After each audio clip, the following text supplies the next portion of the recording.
പ്രമുഖ മനഃശാസ്ത്രജ്ഞനും സമസ്ത കേരള സുന്നി സ്റ്റുഡൻസ് ഫെഡറേഷന്റെ മുൻ സംസ്ഥാന മുഖ്യ കാര്യദർശിയുമായ എസ്.വി. മുഹമ്മദ് അലി സാഹിബ് സാമൂഹിക വിചാരം എന്ന ഈ സെഷനിലെ വിഷയം അവതരിപ്പിച്ചുകൊണ്ട് നമ്മെ അഭിസംബോധന ചെയ്യുന്നു.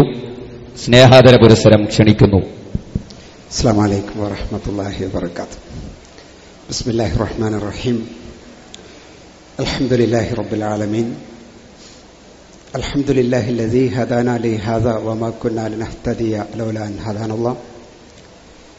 സ്വലാത്തൻ വസലാമൻ താമൻ അലാ റസൂലിഹിൽ അമീൻ ലാ നബിയ്യ ബഅദു വഅലാ ആലിഹി വസഹ്ബിഹി അജ്മഈൻ. ഇൻ ഉരീദു ഇല്ലൽ ഇസ്ലാഹ മസ്തതഅതു വമാ തൗഫീഖി ഇല്ലാ ബില്ലാഹി അലൈഹി തവക്കൽതു വഇലൈഹി ഉനീബ്. ഈ മഹാസംഗമത്തിന് ആമുഖം നിർവഹിച്ച ബഹുമാനനായ തങ്ങൾ, ഇതിന് സ്വാഗതം ആശംസിച്ച എൻ്റെ സുഹൃത്ത്, സുന്നി മഹല്ല് ഫെഡറേഷന്റെ പ്രോജക്റ്റ് വിങ്ങിന്റെ ഉജ്ജ്വലനായ നേതൃത്വം പ്രിയപ്പെട്ട സി.ടി. അബ്ദുൽ ഖാദർ, വേദിയിലെ ബഹുമാനരായ സുന്നി മഹല്ല് ഫെഡറേഷന്റെ സംസ്ഥാന ജനറൽ സെക്രട്ടറി പ്രിയപ്പെട്ട ഉമർ ഫൈലി മുക്കം, ആദരണീയരായ ത്വാഖ ഉസ്താദ്, മറ്റ് ബഹുമാനരെ, സദസ്സിലെ പ്രിയപ്പെട്ട സഹോദരങ്ങൾ, വളരെ വ്യത്യസ്തമായ ഒരു സമ്മേളനത്തിന്റെ പശ്ചാത്തലമാണ് നമ്മളിപ്പോൾ അനുഭവിച്ചുകൊണ്ടിരിക്കുന്നത്. കേരളത്തിൽ ഇത് ആദ്യമായാണ് നമ്മുടെ സമ്മേളനത്തിൽ പുറത്ത് എന്ത് നടക്കുന്നു എന്ന് അറിയാത്ത വിധത്തിലുള്ള ഒരകം നമുക്ക് ഉണ്ടായിട്ടുള്ളത്. ഇതിലെ ഒരു സവിശേഷത, സാധാരണ നമ്മുടെ സമ്മേളനങ്ങളിൽ നിന്നൊക്കെ വന്നുവരുന്ന പ്രവർത്തകർക്ക് ഉപരി മഹല്ല് ജമാഅത്തിൽ നിന്ന് നേരത്തെ രജിസ്റ്റർ ചെയ്ത നമ്മുടെ മഹല്ലിന്റെ നേതാക്കളും കാരണവന്മാരും ഇവിടെ നേരത്തെ എത്തിച്ചേർന്നിട്ടുണ്ട്. അതുകൊണ്ട് തന്നെ പുറമെ എന്ത് നടക്കുന്നു എന്നതിനെ നമ്മൾ തൽക്കാലം ചിന്തിക്കാതെ അകത്ത് എന്താണ് നടക്കുന്നത് എന്നും അകത്ത് എന്താണ് നടക്കേണ്ടത് എന്നതിനെക്കുറിച്ചുള്ളൊരു വിചാരമാണ് നമ്മുടെ ഈ ഒരു നല്ല വേളയിൽ നടക്കേണ്ടത്. മഹല്ല് ജമാഅത്തുകൾ എന്നത് ഒരർത്ഥത്തിൽ കേരളത്തിന് മാത്രം സവിശേഷമായി കിട്ടിയ, മറ്റു ലോകം കൃത്യമായി പഠിക്കാൻ സാധ്യതയുള്ള കേരളത്തിന്റെ ഒരു സ്വന്തം പ്രോഡക്റ്റാണ്. ഒരു പള്ളി കേന്ദ്രീകരിച്ചുള്ള ഒരു സമൂഹം, പള്ളിക്ക് ഒരു നിർണിതമായ അധികാരം, ആ അധികാരത്തെ അനുസരിക്കുന്ന ഒരു ജനത, അതിന് വ്യവസ്ഥിതികൾ, സംവിധാനങ്ങൾ, അങ്ങനെയുള്ള ആയിരക്കണക്കിന് മഹല്ലുകളെ കേന്ദ്രീകരിച്ചുള്ള ഒരു പൊതു സ്വഭാവം, അതിന് നേതാക്കൾ, അങ്ങനെ മതകീയമായ വിചാരങ്ങൾക്കപ്പുറത്ത് ഒട്ടേറെ അധികാരങ്ങളും ഒട്ടേറെ ശക്തിയും ഒട്ടേറെ ഊർജവും സ്വരൂപിച്ചു നിൽക്കുന്ന ഒരു സംഘടന അല്ല ഒരർത്ഥത്തിൽ മഹല്ല് ജമാഅത്ത്. മറിച്ച് അതൊരു വ്യവസ്ഥിതിയാണ്, അതൊരു സംവിധാനമാണ്. ഈ വ്യവസ്ഥിതിയെ, ഈ സംവിധാനത്തെ കാര്യക്ഷമമായി ഉപയോഗിച്ചാൽ കേരളീയ മുസ്ലിം സമൂഹത്തിൽ ഉണ്ടാക്കാൻ സാധ്യതയുള്ള വിപ്ലവകരമായ മാറ്റത്തെക്കുറിച്ച് ബഹുമാന്യരായ നേതാക്കൾ, സമുന്നതരായ നേതാക്കൾ നേരത്തെ നമുക്ക് പഠിപ്പിച്ചു തന്നിട്ടുണ്ട്. മഹല്ലുകളിൽ നടക്കേണ്ട മസ്ലഹത്തിനെ കുറിച്ച്, മഹല്ലുകളിൽ നടക്കേണ്ട കൃത്യമായ ഇസ്ലാമിക ദഅവ പ്രവർത്തനങ്ങളെക്കുറിച്ച്, മഹല്ലുകളിലുള്ള സാമൂഹിക ഐക്യത്തെക്കുറിച്ച്, മഹല്ലിന്റെ സംഘബോധത്തെക്കുറിച്ച് ഒക്കെ നേതാക്കൾ നമ്മളോട് സംസാരിച്ചിട്ടുണ്ട്. ഈ നിലയിൽ നിലവിലുള്ള കേരളത്തിലെ മഹല്ല് ജമാഅത്തുകൾ എങ്ങനെ നിൽക്കുന്നു, എന്താണ് മഹല്ല് ജമാഅത്തുകളുടെ അകത്ത് നടക്കുന്ന സാമൂഹിക പ്രശ്നങ്ങൾ, നമ്മളതെങ്ങനെയാണ് മറികടക്കാൻ പോകുന്നത് എന്നതിനെക്കുറിച്ചുള്ള ആലോചനകളാണ് നമ്മളിവിടെ നടക്കാൻ പോകുന്നത്. ഒരു കാര്യം തീർച്ചയാണ്, മറ്റു സമ്മേളനങ്ങളിൽ നിന്നൊക്കെ വ്യത്യസ്തമായി ഈ സമ്മേളനം നിങ്ങൾക്ക് ചില പ്രോഡക്റ്റുകൾ സംഭാവന ചെയ്യുന്നുണ്ട്. തീർച്ചയായും നിങ്ങളുടെ നാട്ടിലേക്ക് ചെന്നാൽ അടിയന്തരമായി മഹല്ല് കമ്മിറ്റി യോഗം കൂടിയിട്ട് 6 മാസക്കാലത്തേക്കെങ്കിലും നിരന്തരമായി പ്രവർത്തിക്കാനുള്ള പദ്ധതികളുടെ ആലോചനകൾ ഇവിടെ വെച്ച് ഉണ്ടാകുന്നുണ്ട്. 6 മാസം കഴിയുമ്പോഴേക്ക് കേരളത്തിലെ ഏറ്റവും മാതൃകാപരമായി പ്രവർത്തിക്കുന്ന കുറെ മഹല്ലുകളെ നമ്മൾ ഒരുമിച്ച് അവതരിപ്പിച്ച് മാതൃകാ മഹല്ലുകളെ പരിചയപ്പെടാനുള്ള ഒരു സന്ദർശന പരിപാടി കൂടി പ്രൊജക്ട് വിങ്ങിന്റെ ആലോചനയുടെ ഭാഗമായിട്ടുണ്ട്. ബഹുമാന്യരായ ഉസ്താദുമാരും സംസ്ഥാന കമ്മിറ്റിയും അതിനെ സമ്മതിക്കുകയാണ്. അതുകൊണ്ട് തന്നെ സമ്മേളനം ഒരു സമ്മേളനത്തിന് വേണ്ടിയല്ല എന്ന് അടിസ്ഥാനപരമായി പറയാൻ ഈ സന്ദർഭത്തിൽ നമുക്ക് കഴിയണം. ഒരു മാസം മുമ്പ് കേരളത്തിലെ ഒരു മഹല്ലിൽ പുതിയ പെണ്ണിനെ പുതിയാപ്പളയുടെ വീട്ടിലേക്ക് കൊണ്ടുപോയ ഒരു രംഗം, അതിന് സാക്ഷിയായ ഒരു സഹോദരൻ അവതരിപ്പിച്ചത് ഇങ്ങനെ. പള്ളിയുടെ കമ്മിറ്റിയുടെ ആളുകളുണ്ട്. തൊട്ടുമുമ്പേ മഹല്ല് ഖത്തീബ് ആ പള്ളിയിൽ വീട്ടിൽ ചെന്ന് പോയിട്ടുണ്ട്. പുതിയ പെണ്ണിനെ കൊണ്ടുവരുന്ന ഉച്ച നേരം കഴിഞ്ഞ് 2:30 മണിയായപ്പോൾ പെണ്ണിനെ ആനയിച്ച് കൊണ്ടുവന്നു. പെണ്ണുങ്ങൾ മാത്രമാണ് ആ സഭയിൽ പൊതുവെ ഉണ്ടാവുക. എന്നാൽ പരിപാവനമായ ഒരു നിക്കാഹ് കഴിഞ്ഞിട്ട് 1.5 മണിക്കൂറുകൾ കഴിയുമ്പോഴേക്കും പുതിയാപ്പളയുടെ വീട്ടിലേക്ക്, വരന്റെ വീട്ടിലേക്ക് കയറി വന്ന പെണ്ണിനോട് ഒരു കൊക്കയും കൊളുത്തും കൊടുത്തിട്ട് വിവാഹപ്പന്തലിൽ നൈലോൺ നൂലുകൊണ്ട് തൂക്കിയിട്ട പപ്പായ പറിക്കണം, അത് പറിച്ചാൽ മാത്രമേ നീ അകത്തേക്ക് പോകുള്ളൂ എന്ന് ശടിച്ച് കൂടെ നിന്ന ഒരു 10-15 ചെറുപ്പക്കാർ. ഒരർത്ഥത്തിൽ പറഞ്ഞാൽ ഒരു ബന്ദി നാടകം പോലെ വിവാഹത്തിന്റെ ആദ്യത്തെ ദിവസം വരന്റെ വീട്ടിലേക്ക് വന്ന ഒരു പെണ്ണിന് അനുഭവിക്കേണ്ടി വന്ന വേദനയെക്കുറിച്ച് ഒരു സഹോദരൻ എന്നോട് പറയുകയുണ്ടായി. ഇത് വിവാഹത്തിന്റെ പേരിൽ മുസ്ലിം മഹല്ലുകളിൽ നടക്കാൻ സാധ്യതയുള്ള ഒരു ഇഷ്യൂ ആണെങ്കിൽ അതിനെ നമ്മൾ എങ്ങനെ കൈകാര്യം ചെയ്യണം എന്നുള്ളതിനെക്കുറിച്ച് ആലോചിക്കേണ്ടതുണ്ട്. അവിടെയാണ് ഞാൻ പറഞ്ഞത്, പള്ളിക്ക് ഒരു അധികാരമുണ്ട്, പള്ളി കേന്ദ്രീകരിച്ചൊരു വ്യവസ്ഥതയുണ്ട്. ആ വ്യവസ്ഥിതി ജനങ്ങളുടെ ജീവിതത്തിൽ മുഴുവനും ഇടപെടുന്ന ഒരു സംവിധാനത്തിലേക്ക് ഉയർന്നിട്ടില്ലെങ്കിൽ എന്താ സംഭവിക്കുക? മഹല്ല് ജമാഅത്തുകളും കേവല സംഘടനയായി മാറും. നമ്മൾ അധികാരം വളരെ ശുഷ്കിക്കും. അധികാരം ശുഷ്കിക്കുക എന്ന് പറയുന്നത് നിലവിൽ മഹല്ല് ജമാഅത്തുകളെ സംബന്ധിച്ചിടത്തോളം അപകടകരമായ ഒരവസ്ഥയിലേക്കാണ് എത്തിച്ചേരുക. അതുകൊണ്ട് തന്നെ ഇവിടെ കൂടിയിരിക്കുന്ന നേതാക്കൾക്ക് വളരെ ഗൗരവത്തിൽ ആലോചിക്കേണ്ട ഉത്തരവാദിത്തങ്ങളുണ്ട്. കേരളത്തിലെ പള്ളികളുടെ ജനറൽ ബോഡി യോഗം നടക്കുന്ന രീതി ഞാൻ 2 രീതിയിൽ നിങ്ങളുടെ മുമ്പിലേക്ക് വയ്ക്കാം. അതിലൊന്ന്, ഒരു വലിയ ബാങ്ക് ഇലക്ഷന്റെ പ്രതീതിയിൽ ഒരു 3-4 മാസങ്ങൾക്ക് മുമ്പേ ഒരുക്കുകൂട്ടങ്ങൾ നടത്തിയിട്ട് റിട്ടേണിംഗ് ഓഫീസറെയൊക്കെ നേരത്തെ കണ്ടുവച്ച് ആളുകൾ പരസ്പരം കുറെ കൂടിയാലോചനകളും വർത്തമാനങ്ങളും ഒക്കെ നടത്തി ഒരു മഹല്ലിന്റെ ഒരു സമിതിയെ തെരഞ്ഞെടുക്കുന്ന ആരവമുള്ള ഒരു ജനറൽ ബോഡി. അത് എവിടെ വെച്ച് നടന്നാലും ആളുകൾ വരും. അതിൽ വോട്ട് കൊടുക്കാൻ ഐഡന്റിറ്റി കാർഡ് ഉണ്ടാകും, സംവിധാനങ്ങളുണ്ടാകും. എന്നാൽ ഇതേ കേരളത്തിൽ രണ്ടാമത്തെ ഒരു മഹല്ല് ജമാഅത്തിന്റെ സിസ്റ്റം എങ്ങനെയാണെന്ന് പറഞ്ഞാൽ, ആ പള്ളിയിൽ ജുമുഅക്ക് ഇമാമ് നിസ്കാരം കഴിഞ്ഞിട്ട് ദുആ ചെയ്യുന്നതിന് മുമ്പേ ജനറൽ ബോഡി യോഗത്തിന്റെ ഫാത്തിഹ വിളിക്കണം, എന്നാലേ ആളുകൾ ഇരിക്കുള്ളൂ.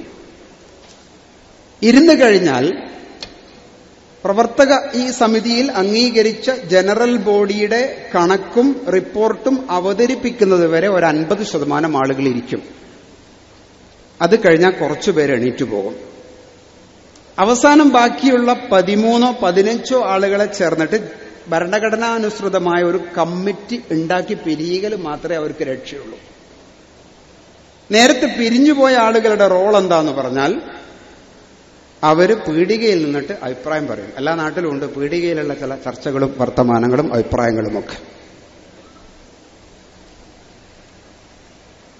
ഇങ്ങനെ 2 രീതിയിലുള്ള മഹല്ല് കമ്മിറ്റികളെ നമുക്ക് കാണാൻ പറ്റും.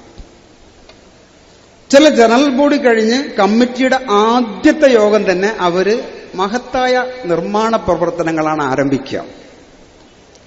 അതായത് ഹൗദിന്റെ ടൈൽസ് മാറ്റിവെക്കണം, മിനാരത്തിന്റെ എണ്ണം കൂട്ടണം, ഏണിപ്പടി ഒന്ന് വലുതാക്കണം, ഉസ്താദിന്റെ റൂം ഇപ്പുറത്തേക്ക് മാറ്റിപ്പണിയണം, മുറ്റമൊക്കെ നമുക്ക് ഇന്റർലോക്ക് ചെയ്യണം, പിന്നെ അതിന്റെ മേലെ ഷീറ്റ് ഇടണം. ഇങ്ങനെയെല്ലാം കൂടി ഇത്തരം പണിക്കാർക്ക് വലിയ ദൗത്യം കൊടുക്കുന്ന, അതിനുവേണ്ടി ഗൾഫിലേക്ക് പെട്ടെന്ന് വിളിച്ച് കമ്മിറ്റിയിൽ നിന്ന് കുറച്ച് പൈസയൊക്കെ വാങ്ങിച്ച് നമ്മൾ ഈ വർഷം നടത്താൻ പോകുന്ന പദ്ധതികൾ റബീഉൽ അവ്വലിന്റെ സമ്മേളനത്തിൽ, നബിദിനത്തിന്റെ സമ്മേളനത്തിൽ പ്രഖ്യാപിച്ച് നമ്മൾ ചെയ്യാൻ പോകുന്ന വലിയ മഹത്തായ വികസന പ്രവർത്തനങ്ങൾ എന്ന് പറയുമ്പോൾ തൊട്ടപ്പുറത്തെ മഹല്ലുകാർക്കും തോന്നും ഇത് ശരിയാവില്ലല്ലോ, നമുക്കും വേണ്ടേ. അപ്പൊ അടിയന്തരമായിട്ട് അവർ യോഗം കൂടിയിട്ട് ഇന്റർലോക്ക്, അങ്ങനെ ഇന്റർലോക്ക് ബിസിനസ്സുകാരുടെ ഒരു പരിപാടി വേറൊരു ഭാഗത്ത്, ഷീറ്റിടുന്ന ബിസിനസ്സുകാരുടെ ഒരു പരിപാടി വേറൊരു ഭാഗത്ത്. ഈ നിലയ്ക്ക് ചെയ്യാവുന്ന, ഭൂമിയോടും പ്രകൃതിയോടും ഏതൊക്കെ നിലയ്ക്ക് ബുദ്ധിമുട്ടുണ്ടാക്കാൻ പറ്റുമോ അതൊക്കെ ചെയ്യാൻ പറ്റുന്ന നിലക്ക് പള്ളിയുടെ പരിസരത്തിലേക്ക് കയറി നോക്കുമ്പോൾ പ്ലാസ്റ്റിക്കിന്റെ ഈ ഗ്ലാസുകൾ ഇങ്ങനെ ഇട്ടേച്ചിട്ടുണ്ട്. പള്ളിയുടെ പരിസരത്ത് കുറെ പ്ലാസ്റ്റിക് വേസ്റ്റുകൾ ഇട്ടിട്ടുണ്ട് ഒരു ഭാഗത്ത്, കുറെ ഇലകളും കടലാസുകൾ ഇട്ടിട്ടുണ്ട് വേറൊരു ഭാഗത്ത്. ഞാൻ ചോദിച്ചു, ഇതെന്താ പള്ളിയുടെ ഒരു പരിസരം ഒരല്പം വൃത്തിയിലൊക്കെ വരണ്ടേന്ന് ചോദിച്ചപ്പോൾ ധീരമായി പറഞ്ഞ മറുപടി, ഇന്നലെ രാത്രി ഇവിടെ സ്വലാത്ത് മജ്ലിസ് ഉണ്ടായിരുന്നു, അതിന്റെ ബാക്കി പത്രമാണ്. കണ്ടോ, ഒരു സ്വലാത്ത് മജ്ലിസിന് നമ്മൾ ഇങ്ങനെയാണോ ട്രീറ്റ് ചെയ്യേണ്ടത്? അത് കഴിഞ്ഞാൽ 10 വളണ്ടിയർമാർ ഒരു സഞ്ചിയുമായി ഓടി നിന്നിട്ട് പ്രകൃതിക്ക് ബുദ്ധിമുട്ടുണ്ടാക്കുന്ന സാധനങ്ങളൊക്കെ എടുത്തു മാറ്റി പ്രകൃതിപരമായത് എവിടെയെങ്കിലുമൊക്കെ മാനേജ് ചെയ്യുന്ന ഒരു സംവിധാനത്തിലേക്ക് പോവുക എന്ന് പറഞ്ഞ ഒരു ആലോചന പലപ്പോഴും നമുക്ക് ഉണ്ടാകില്ല. പാതി വെന്ത രീതിയിലുള്ള പ്രവർത്തനങ്ങൾ പലപ്പോഴും മഹല്ല് ജമാഅത്തുകളുടെ കീഴിൽ ഉണ്ടാകുന്നു. സംഘടനകളുണ്ടല്ലോ, ശരാശരി സംഘടനകൾ പൊതുവെ പുറത്ത് നടത്തുന്ന പരിപാടികളെല്ലാം മഹല്ല് കമ്മിറ്റികളും ഏറ്റെടുക്കുക. ഇതിനെ ഒരു വ്യവസ്ഥിതി എന്ന് നമുക്ക് പറയാൻ പറ്റൂല, ഇതിനെ ഒരു സംവിധാനമെന്ന് നമുക്ക് വിളിക്കാൻ പറ്റൂല. ഇത് ജനാധിപത്യ രാജ്യത്തിൽ ഉള്ള ജനാധിപത്യ വ്യവസ്ഥിതികളെ അംഗീകരിച്ചുകൊണ്ടുള്ള മിനി ഇസ്ലാമിക ഖിലാഫത്ത് എന്ന രീതിയിൽ നമുക്കിതിനെ കാണാൻ പറ്റില്ല. അതുകൊണ്ടാണ് പറയുന്നത്, നമ്മുടെ ആലോചനകളിൽ കാലികമായ മാറ്റങ്ങൾ ഉണ്ടാകണം. എന്തുകൊണ്ട് നമ്മൾ അങ്ങനെ സംസാരിക്കുന്നു? ഇന്ന് ഞാൻ മലപ്പുറം ജില്ലയിലെ ഒരു പ്രദേശത്ത് ഒരു മണിക്കൂറുകൾ ചെലവഴിച്ചു വന്ന ഒരാളാണ്. ഏത് പ്രദേശമെന്ന് ഞാൻ പറയില്ല. അവിടുത്തെ മഹല്ല് കമ്മിറ്റിക്കാരെ ഞാൻ പ്രശംസിക്കുന്നു. ഒരുപക്ഷെ ഈ വേദിയിലുണ്ടാകും, സദസ്സിലുണ്ടാകും. അവരാ പ്രദേശത്തെ 160ഓളം വരുന്ന പെൺകുട്ടികളെ ക്ഷണിച്ചു വരുത്തിയിരിക്കുന്നു. ആണുങ്ങൾ ആരുമില്ല. 9:30 മണി മുതൽ 3 മണി വരെ ആ പെൺകുട്ടികൾ ഈ വിനീതന്റെ മുന്നിലുണ്ടായിരുന്നു. അവരെ ചിന്തിപ്പിച്ചത് എന്താ? അവരുടെ മഹലിലെ പെൺകുട്ടികൾ എവിടെയോ പ്രേമബദ്ധരാവുകയും എങ്ങോട്ടോ മനസ്സു മാറുകയും മനസ്സു മാറിയിട്ട് മതം മാറുകയും ചെയ്യുന്ന ഒരു സാധ്യതയുണ്ടാകുമ്പോൾ നമ്മൾ വെറുതെ പൊങ്ങച്ചത്തിൽ കെട്ടിയാടിയതുകൊണ്ട് കാര്യമില്ല. എന്തെങ്കിലും ചെയ്യണമെന്ന് ആലോചിച്ച് ആത്മാർത്ഥമായി പ്രവർത്തിക്കാൻ തയ്യാറായ ഖത്തീബും മഹല്ല് കമ്മിറ്റി അംഗങ്ങളും കൂടിയാലോചിച്ചുണ്ടായ പ്രവർത്തനത്തിന്റെ ഒരു ഫലമാണ് അൽഹംദുലില്ലാ എന്ന് എനിക്ക് ആ പ്രദേശത്ത് കാണാൻ പറ്റിയത്. അതുകൊണ്ടാണ് പറയുന്നത്, കാലം വളരെ വേഗത്തിൽ മാറുന്നുണ്ട്. കുട്ടികളുടെ മനസ്സിൽ, ചിന്തയിൽ വേറിട്ട മാറ്റങ്ങളുണ്ട്. വിഷ്വൽ മീഡിയ എല്ലാത്തിനെയും ആഞ്ഞുപിടിച്ച് മുന്നോട്ട് പോകുന്ന ഒരു ഘട്ടമുണ്ട്. ഈ സമയത്ത് നമ്മൾ ഇങ്ങനെ ചെറിയ ചെറിയ ചിഹ്നങ്ങളെ മാത്രം പൊലിപ്പിച്ചു കാണിച്ച് പ്രവർത്തിച്ചാൽ ശരിയാവില്ല എന്ന തീരുമാനമെടുക്കാൻ ഈ സമ്മേളനം കൊണ്ട് നമുക്ക് സാധിക്കും, അത് ഉറപ്പാണ്. അപ്പൊ എന്താണ് വേണ്ടത്? ഒന്ന്, മഹല്ല് ജമാഅത്തിനെ ഒരു കേവലമായ സംഘടന എന്ന നിലയിലേക്ക് ഉയർത്തിക്കൊണ്ടുവരാൻ നമുക്ക് പറ്റണം. മഹല്ലിന്റെ എല്ലാ സംഘടനകളും എല്ലാ ആളുകളും ഈ ഒരു സംവിധാനത്തിന്റെ വലിയ കൊടയുടെ കീഴിലേക്ക് വരുന്ന നിലക്കുള്ള ദിഷണാപരമായ, നേതൃപരമായ, ചിന്താപരമായ വളർച്ച നമുക്കുണ്ടാകണം. കേരളത്തിൽ പ്രീ മാരിറ്റൽ കൗൺസിലിംഗ് പ്രോഗ്രാം നമ്മൾ തുടങ്ങിയിട്ട് 1 വർഷമേ കഴിഞ്ഞിട്ടുള്ളൂ. ഞാനതിന്റെ വിശദാംശങ്ങളിലേക്ക് വരുന്നുണ്ട്. ആ പരിപാടിയിൽ പങ്കെടുത്ത ഒരു പെൺകുട്ടിയുടെ പ്രതിവചനം ഒരുപക്ഷെ നിങ്ങൾക്ക് ഡോക്യുമെന്ററിയിൽ നിങ്ങൾക്ക് കിട്ടാൻ പോകുന്ന ഒരു ഡോക്യുമെന്റേഷൻ CD-യിൽ നിങ്ങൾക്ക് കിട്ടും. ഒരു പെൺകുട്ടി പറഞ്ഞ വാക്കിങ്ങനെയാ, ഈ കോഴ്സ് നേരത്തെ തുടങ്ങിയിരുന്നുവെങ്കിൽ എന്റെ ഇത്താത്താന എന്റെ കുടുംബത്തിന് നഷ്ടപ്പെടില്ലായിരുന്നു. ബസ് ഷെൽട്ടറിൽ ഇരിക്കുന്ന കുട്ടികളുണ്ട്. രാത്രി മഗ്‌രിബ് കഴിഞ്ഞ് പാതിര വരെ ബസ് ഷെൽട്ടറിൽ ഇരിക്കുന്ന കുട്ടികൾ. രാത്രിയായിട്ട് ഉറങ്ങാതെ വാപ്പ പുറത്ത് കാത്തു നിൽക്കുമ്പോ ഉമ്മ അടുക്കള വാതിൽ തുറന്നു വെച്ചിട്ട് വാട്സപ്പ് ഉപയോഗിക്കാൻ അറിയാത്ത ഉമ്മ മെല്ലെ ഞെക്കിയിട്ട് മോന് മെസ്സേജ് കൊടുക്കുന്നു, മോനെ പുറത്ത് വാപ്പയുണ്ട്, നീ ഇപ്പുറത്തൂട്ട വന്നേക്കണം, ഉമ്മക്ക് പേടിയാ, ഉപ്പയും കുട്ടിയും തമ്മിൽ എന്തോ സംഭവിക്കും. കേരളത്തിലെ മുസ്ലിം കൗമാരം, മുസ്ലിം യൗവനം എങ്ങനെ ചിന്തിക്കുന്നു എന്നാലോചിക്കേണ്ട ഉത്തരവാദിത്തം നമുക്കുണ്ട്. അവൻ കൊള്ളരുതാത്തവനാണെന്ന് നമുക്ക് പറയാൻ പറ്റില്ല, അവൻ കള്ളുകുടിക്കുന്നവനാണെന്ന് നമുക്ക് പറയാൻ പറ്റില്ല, അവൻ കഞ്ചാവിന്റെ അടിമയാണെന്ന് നമുക്ക് പറയാൻ പറ്റില്ല. അവനെ ആകർഷിക്കാനുള്ള എന്തെങ്കിലും പദ്ധതികൾ മഹല്ല് കമ്മിറ്റിയാണ് ഏറ്റെടുക്കേണ്ടത്. അത് പുറത്തുള്ളവർക്ക് വിട്ടുകൊടുക്കാൻ പാടില്ല. അതിനുള്ള സംവിധാനം ഉണ്ടാകണം, അതിനുള്ള സാധ്യതകൾ ഒരുങ്ങണം, അതിന് സാഹചര്യങ്ങൾ ഉണ്ടാക്കണം. അത് നമ്മുടെ അജണ്ടയുടെ ഭാഗമായി വരണം. ഒരു മുസ്ലിം ഉമ്മത്തിന്റെ വിവാഹ വണ്ടി പോകുന്നതും മറ്റു മതത്തിലെ വിവാഹത്തിന്റെ ബസ് പോകുന്നതും ആ വണ്ടിയുടെ പോക്കും അതിലെ അച്ചടക്കവും ഒതുക്കവും കണ്ടാൽ മനസ്സിലാകുമെന്ന് എന്നോട് ഒരു മുസ്ലിം സഹോദരൻ തന്നെ പറഞ്ഞു. ഞാനും അതിനുശേഷം വിവാഹ വണ്ടികൾ ഇങ്ങനെ നിരീക്ഷിക്കാൻ തുടങ്ങി. നമ്മളൊരു വണ്ടി പോകുമ്പോൾ അതിലെ ബഹളവും പാട്ടും പാട്ടിന്റെ ഒതുക്കമില്ലായ്മയും ഒക്കെ പുറത്തേക്ക് വരും. എന്നാൽ മറ്റൊരു മതവിഭാഗത്തിന്റെ വണ്ടി പോകുന്നിടത്ത് പോലും അതിന്റെ ഒരു ശാന്തതയും നിശബ്ദതയും, ഒരുപക്ഷെ അവരുടെ വിവാഹത്തിന്റെ തലേ ദിവസം മദ്യം ഉപയോഗിക്കുന്നുണ്ടാകാം, പക്ഷെ അതിന്റെ ഒരു ശാന്തതയും ഒതുക്കവും എവിടെയോ കാണാനുണ്ടെങ്കിൽ നമ്മളൊന്ന് ആലോചിക്കണം. എവിടെയോ അടിസ്ഥാനപരമായി മാറ്റങ്ങൾ ഉണ്ടാകേണ്ടതുണ്ട്. നമ്മുടെ അധികാരത്തെ തിരിച്ചു കൊണ്ടുവരുന്നതിലേക്കുള്ള വളർച്ചയാണ് ഇതിൽ ഒന്നാമത്തെ പടി. മഹല്ല് എല്ലാറ്റിന്റെയും വലിയ കുടയായിരിക്കണം. ഇന്ന് ഞാനൊരു ഖത്തീബ് ഉസ്താദിനോട് സംസാരിച്ചു, നിങ്ങളുടെ മഹല്ലിൽ എത്ര വീടുണ്ട്? ഖത്തീബ് ഉസ്താദ് എന്നോട് പറഞ്ഞ വാക്ക് ഞാൻ ഓർമ്മിക്കുന്നു, 1256.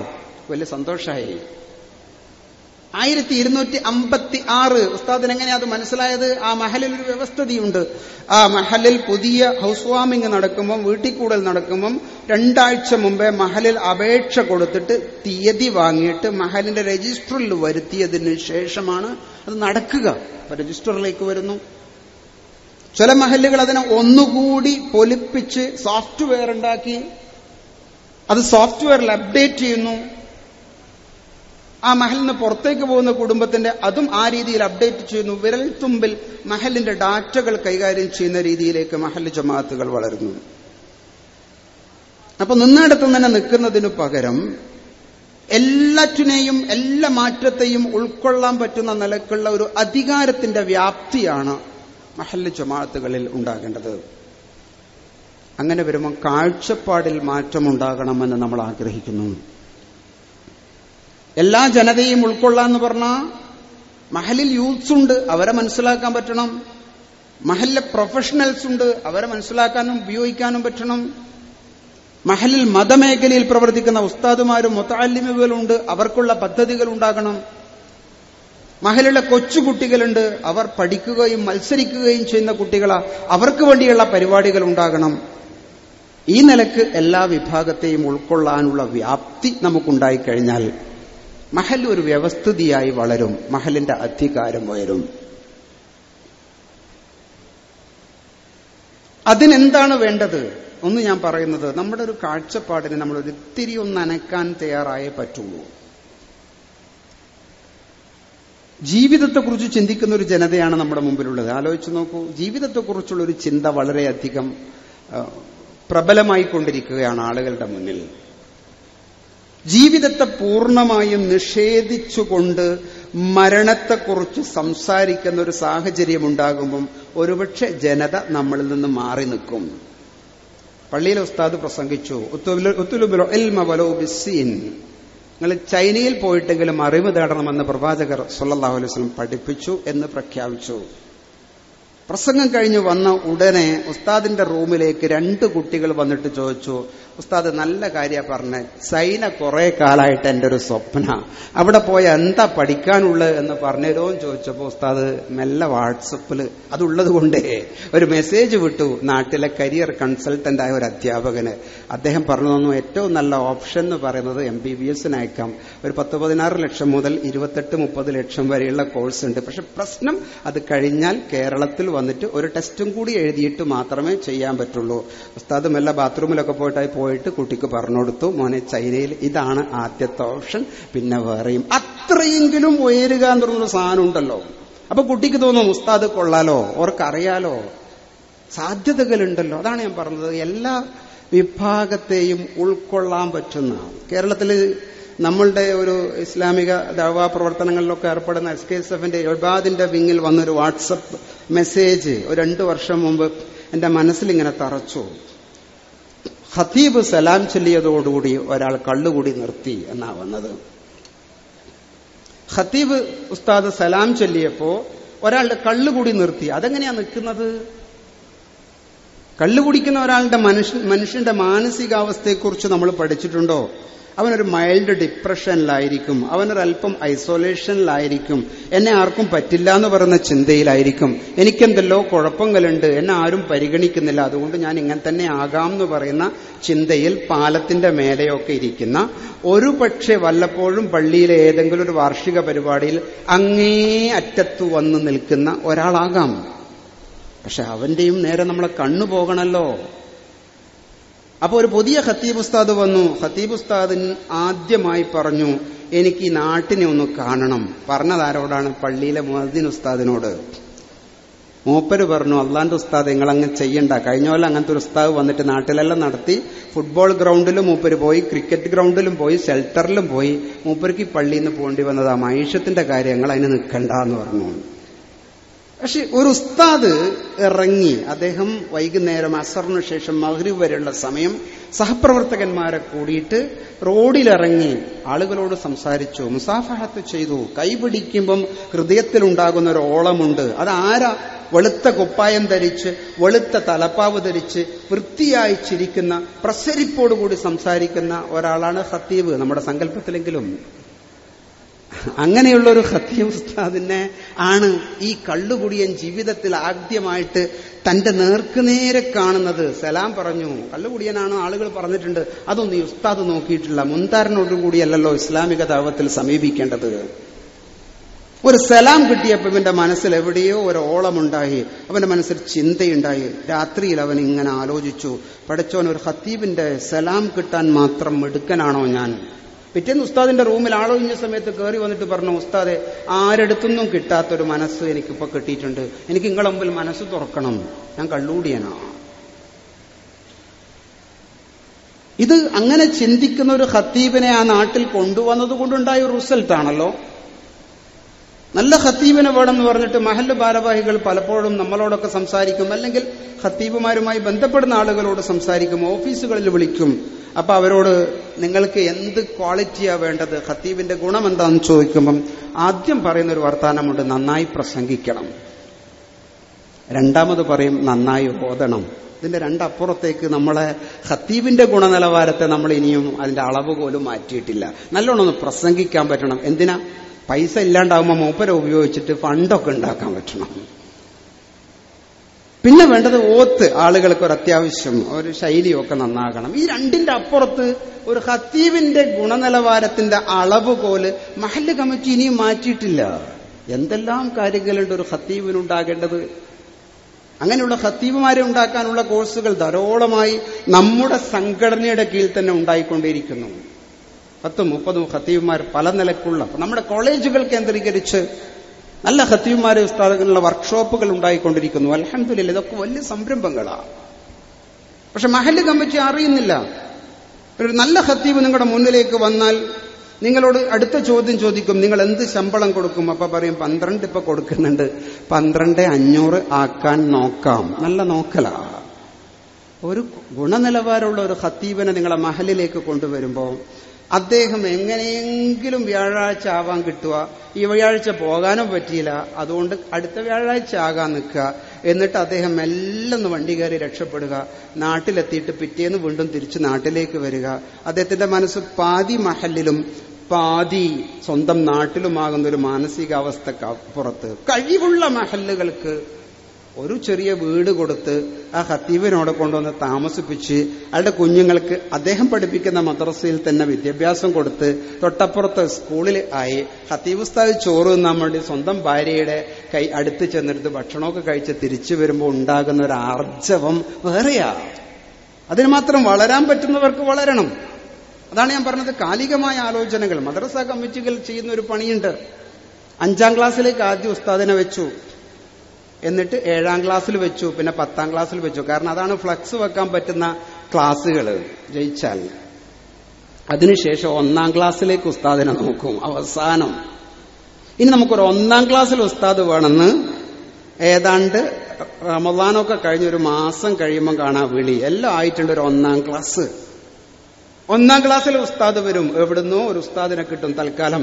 മൂപ്പര് വന്നിട്ട് ആദ്യത്തെ ദിവസം തന്നെ 1ാം ക്ലാസ്സിൽ ഒരു കസേരയിലിരിക്കും, സ്ക്രൂ ചെയ്ത പോലത്തെ ഒരു ഇരുത്തം.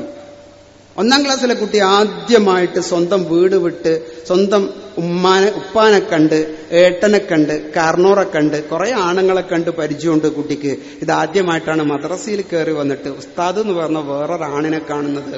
അദ്ദേഹം അനങ്ങുന്നൊന്നുമില്ല, അദ്ദേഹം ചിരിക്കുന്നൊന്നുമില്ല, അദ്ദേഹം ചിന്തിപ്പിക്കുന്നൊന്നുമില്ല, അദ്ദേഹം കുട്ടിയെ പ്രചോദിപ്പിക്കുന്നൊന്നുമില്ല. അദ്ദേഹത്തിന്റെ കയ്യിൽ വലിയൊരു വടി കണ്ടു, മറ്റേ കയ്യിൽ ചോക്കും കണ്ടു, പിന്നെ അതിന്റെ ഇടയ്ക്കൊരു പുസ്തകവും കണ്ടു. കുട്ടി ഇങ്ങനെ നോക്കി, കുട്ടി ഇങ്ങനെ ചിന്തിക്കുകയാണ്, ഞാൻ എവിടെയാണ് എത്തിപ്പെട്ടത് പടച്ചോനെ? ഉമ്മാനോടത് പറയാൻ പറ്റില്ല, വാപ്പാനോട് പറയാൻ പറ്റില്ല, പിറ്റേന്നും മദ്രസയിലേക്ക് വരണം എന്ന് പറയുന്നു.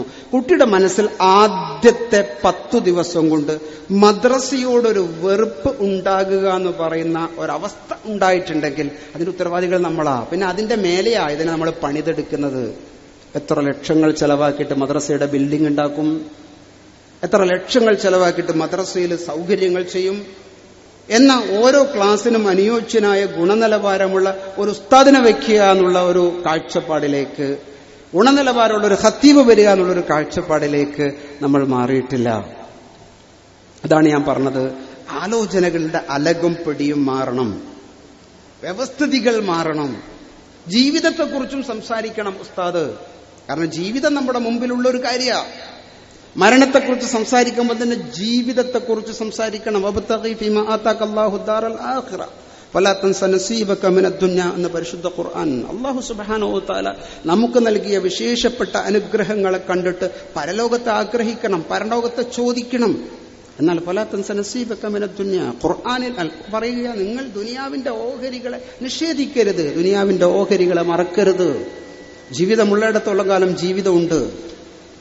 പള്ളിയിൽ വെച്ച് ദുനിയാവ് പറയണമെന്നല്ല ഞാൻ പറയുന്നത്. മഹല്ലിൽ അതിന് സംവിധാനമുണ്ട് എന്നൊരു കുട്ടിക്കറിഞ്ഞാൽ, ഒരു പ്രൊഫഷണലിനറിഞ്ഞാൽ, ഒരു ബുദ്ധിമുട്ടുന്ന ആൾക്കറിഞ്ഞാൽ, അത് അവരെല്ലാവരും മഹല്ല് ജമാഅത്ത് എന്ന് പറയുന്ന വലിയ സിസ്റ്റത്തിന്റെ ഭാഗമായി വരും എന്ന് പറയുന്ന ഒരു ആലോചന പ്രസക്തമാണ്. ഇതൊന്നും നമ്മളൊരു ഐഡിയോളജി പറയുകയല്ല. അൽഹംദുലില്ലാ, കേരളത്തിൽ കാസർഗോഡ് മുതൽ തിരുവനന്തപുരം വരെയുള്ള മഹല്ലുകളുടെ സാമ്പിളുകൾ എടുത്ത് പരിശോധിച്ചു നോക്കിയാൽ നടത്തി വിജയിച്ച കാര്യങ്ങൾ മാത്രമേ നമ്മൾ പറയുന്നുള്ളൂ. നടത്തി വിജയിച്ച കാര്യങ്ങൾ മാത്രമേ പറയുന്നുള്ളൂ. അങ്ങനെ ചെയ്യാൻ നിങ്ങളുടെ കയ്യിൽ ഭരണഘടനയുണ്ട്, മഹല്ല് കമ്മിറ്റിയുണ്ട്, കമ്മിറ്റിക്ക് ഭാരവാഹികളുണ്ട്, സംവിധാനങ്ങളുണ്ട്. ഞാൻ ഒരു മഹല്ലിൽ ചെന്നപ്പോ കാരണവർ വന്ന് കൈപിടിച്ച് അദ്ദേഹം പറഞ്ഞു, ഞാൻ മഹലിന്റെ പ്രസിഡന്റാ, 25 വർഷമായി ഞാൻ പ്രസിഡന്റാ. വലിയ സന്തോഷമുള്ള കാര്യമാണ്. എനിക്ക് 25 വർഷമായി മഹലിന്റെ പ്രസിഡന്റ് ആകാൻ വേണ്ടി ഒരു സിസ്റ്റത്തെ ഞാൻ ഇങ്ങനെ കയ്യിലൊതുക്കി ചുരുക്കിക്കെട്ടുക എന്ന് പറയുന്നുണ്ടാകാൻ പാടില്ല. എനിക്കറിയാത്തതൊന്നും ഞാൻ സമ്മതിക്കൂല എന്നും പറയാൻ പറ്റില്ല. ആളുകൾ വരും പോകും. പക്ഷെ ഒരു സിസ്റ്റത്തില് ഫ്ലെക്സിബിലിറ്റി എന്ന് പറയുന്നൊരു വാക്കാണ് ഞാൻ ഉപയോഗിക്കുന്നത്. ഒരു സിസ്റ്റത്തില് നമുക്ക് ചിലതിനെയൊക്കെ എടുത്ത് ഉപയോഗിച്ച് വളർത്തി സമൂഹത്തെ ഇങ്ങോട്ടേക്ക് കൊണ്ടുവരാൻ പറ്റുന്ന ഒരു മനോഭാവത്തിന് പറ്റുന്ന ആളുകളാണ് മഹല്ല്. അല്ലെങ്കിൽ നമുക്ക് വലിയ ഉത്തരവാദിത്വം ഉണ്ടാകും. പള്ളിയുടെ മിനാരമുണ്ട്, പള്ളിയിൽ നിന്ന് വാങ്ങുകൊടുക്കുന്നുണ്ട്, മൈക്കിൽ നമ്മുടെ പരിപാടികളൊക്കെ നടക്കുന്നുണ്ട്, ആലങ്കാരികമായി എല്ലാം ശരിയാണ്. പക്ഷെ ആന്തരികമായ ഒരു സമൂഹത്തിന്റെ അകത്ത് അസ്വസ്ഥതകൾ പെരുകി വരുന്നതിനെ കുറിച്ച് മഹല്ല് ചിന്തിക്കാതിരുന്നാൽ അത് അപകടകരമായൊരു സാമൂഹിക അവസ്ഥയാണ്. തട്ടിക്കൊണ്ടുപോകൽ പത്രത്തിൽ വാർത്തയാകുക, എന്നിട്ട് ഖത്തീബ് ഉസ്താദ് അതേക്കുറിച്ച് പ്രസംഗിക്കുക, വീണ്ടും വീണ്ടും തട്ടിക്കൊണ്ടുപോകലുകൾ ഉണ്ടാകുക. കറുപ്പിനെക്കുറിച്ച് നിരന്തരമായി പറയുമ്പോൾ വെളുപ്പം അകന്നു പോകുമെന്ന് പറയാറുണ്ട്. ആളുകളൊക്കെ വിചാരിക്കും തട്ടിക്കൊണ്ടുപോകലൊക്കെ ഇങ്ങനെ സാധാരണമായി വന്നല്ലോ. ഡീസെൻസിറ്റൈസേഷൻ എന്നാണ് അതിനുപയോഗിക്കുന്ന ഒരു പദം. നമ്മൾ നിരന്തരമായി കണ്ടുകൊണ്ടേയിരിക്കുമ്പോൾ അത് ശരിയാണെന്ന് തോന്നുക. പണ്ടൊക്കെ ഞാനൊക്കെ സ്കൂളിൽ പോകുമ്പം ഇറച്ചിക്കടന്റെ പരിസരത്തൂടെ പോകാൻ പേടിയാ. കാരണം മാംസം ഇങ്ങനെ തൂക്കിയിട്ട് രക്തം ഇങ്ങനെ ഉറ്റുന്ന കാണുമ്പോൾ പഠിച്ചോനെ പേടിയാവും. ആ വഴി മാറി നടക്കും. ഇന്ന് 5ാം ക്ലാസ് 5 വയസ്സുള്ള കുഞ്ഞ് TV-യിൽ ഒരു മനുഷ്യന്റെ തല ഇങ്ങനെ രണ്ടായി അറുത്തു മാറ്റിയിട്ട് വെട്ടിപ്പൊളിച്ചിട്ട് കാണുമ്പോൾ ഉമ്മാനെയും വാപ്പാനെയും വിളിച്ചിട്ട് പറയാ, ഉമ്മ തല രണ്ടായത് കാണണോ, രക്തം പോകുന്നുണ്ട്, നല്ല രസമുണ്ട് കാണാൻ. കുട്ടിയുടെ മനസ്സിലുണ്ടായ ആന്തരികമായ ഈ ഒരു മനോഭാവ മാറ്റം വലിയ അപകടകമാണ്. അതുകൊണ്ടാണ് ഞാൻ പറഞ്ഞത്, പത്രത്തിൽ ഇങ്ങനെ വാർത്ത വരുന്നു, തട്ടിക്കൊണ്ടുപോകുന്നു, ഒളിച്ചോടി പോകുന്നു, പ്രശ്നങ്ങൾ ഉണ്ടാകുന്നു.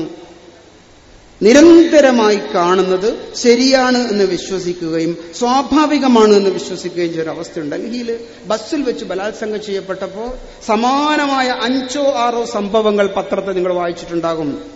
എന്താ കാര്യം? ഇങ്ങനെയുണ്ട് എന്ന് പറയുന്ന നിലക്കുള്ള ഒരു മനോഭാവ രൂപീകരണം ഉണ്ടാകുന്നുണ്ട്. അത് വലിയ പ്രശ്നമാണ്, സാമൂഹിക നിർമ്മിതിക്ക് വലിയ തടസ്സമാണ്. അതുകൊണ്ട് നേതാവുണ്ടാകട്ടെ, സംഘമുണ്ടാകട്ടെ, പ്രവർത്തനമുണ്ടാകട്ടെ, കമ്മിറ്റി ഉണ്ടാകട്ടെ, അതിന് മെമ്പർമാരുണ്ടാകട്ടെ, വ്യവസ്ഥിതികൾ ഉണ്ടായാൽ മാത്രമേ മഹല്ല് ജമാഅത്തിനെ പിടിച്ചു നിൽക്കാൻ പറ്റുള്ളൂ. പദ്ധതികൾ ഉണ്ടായാൽ മാത്രമേ മഹല്ല് ജമാഅത്തിന് പിടിച്ചു നിൽക്കാൻ പറ്റുള്ളൂ. സുന്നി മഹല്ല് ഫെഡറേഷന്റെ പ്രോജക്റ്റ് വിങ് ചർച്ച ചെയ്തേകൊണ്ടേയിരിക്കുന്ന 6 പദ്ധതികൾ ഞാൻ നിങ്ങളുടെ മുമ്പിലേക്ക് വയ്ക്കുന്നു. 6ന്റെയും ഒരു പ്രായോഗികമായ ചർച്ചകളായിരിക്കും ഇൻഷാ അല്ലാഹ് നാളെ തൊട്ട് പല തുറകളിലായി നിങ്ങൾക്ക് കിട്ടുക. അടിസ്ഥാനപരമായി നിങ്ങൾ ചെയ്യേണ്ട ഒരു കാര്യം എന്താന്ന് പറഞ്ഞാൽ, ഈ ഗ്രൂപ്പിൽ വന്നിരിക്കുന്ന വളരെയധികം മാതൃകാ പ്രവർത്തനങ്ങൾ നടത്തുന്ന മഹല്ലുകളുടെ ആളുകളെ ആരെങ്കിലും നിങ്ങൾക്ക് കാണാൻ പറ്റുകയാണ്. വലിയ സമ്മേളനമായതുകൊണ്ട് തന്നെ നമുക്ക് അതിന്റെ ഒരു ക്ലിനിക്കൽ രീതിയിൽ എല്ലാം നിങ്ങളെ പരിചയപ്പെടുത്താൻ പറ്റില്ല. അത്തരം നടത്തിയ ആളുകൾ ആരെങ്കിലും കണ്ടെത്തിയാൽ അവരുടെ ഫോൺ നമ്പർ വാങ്ങി ആ മഹല്ലിൽ ചെന്നിട്ട് അതൊന്ന് പഠിക്കാനുള്ളൊരു സംവിധാനം നമുക്കുണ്ടാകണം. എന്താണ് ചെയ്തു വന്നിരിക്കുന്നത്? ഏറ്റവും കുറഞ്ഞത് നമ്മുടെ എല്ലാ പദ്ധതികളെയും 6 സർക്കിളിലേക്ക് നമുക്ക് ഒതുക്കാൻ പറ്റും. ഇതിൽ ഒന്നാമത്തെ സർക്കിൾ എന്ന് പറയുന്നത് മഹല്ലിലെ ഇസ്ലാമിക ദഅവ പ്രവർത്തനമാണ്. എന്തിനാണ് ഞാൻ പദ്ധതികളെക്കുറിച്ച് സംസാരിക്കുന്നത്? ഏത് സംഘവും നിലനിൽക്കാൻ അടിസ്ഥാനപരമായി ഉണ്ടാകേണ്ടത് വർക്കാണ്. പ്രവർത്തനമുണ്ടോ ആ സംഘം ഒരു ജൈവ പ്രക്രിയയുടെ ഭാഗമാകും. മനുഷ്യ ജന്മത്തിനൊരു സവിശേഷതയുണ്ട്. ഒരു ചലനത്തിന്റെ ഭാഗമായിട്ടാണ് ഉമ്മയുടെ ഗർഭപാത്രത്തിൽ നമ്മൾ പുറത്തേക്ക് വന്നത്. ആലോചിച്ചു നോക്കൂ. എന്തോ ഒരു ചലനത്തിന്റെ അദൃശ്യമായ ഒരു ഫോഴ്സിന്റെ ഭാഗമായിട്ടാണ് ഉമ്മാന്റെ ഗർഭപാത്രം നമ്മൾ പുറത്തേക്ക് വന്നത്. പുറത്തു വന്നപ്പോൾ കുട്ടി ചലിച്ചു.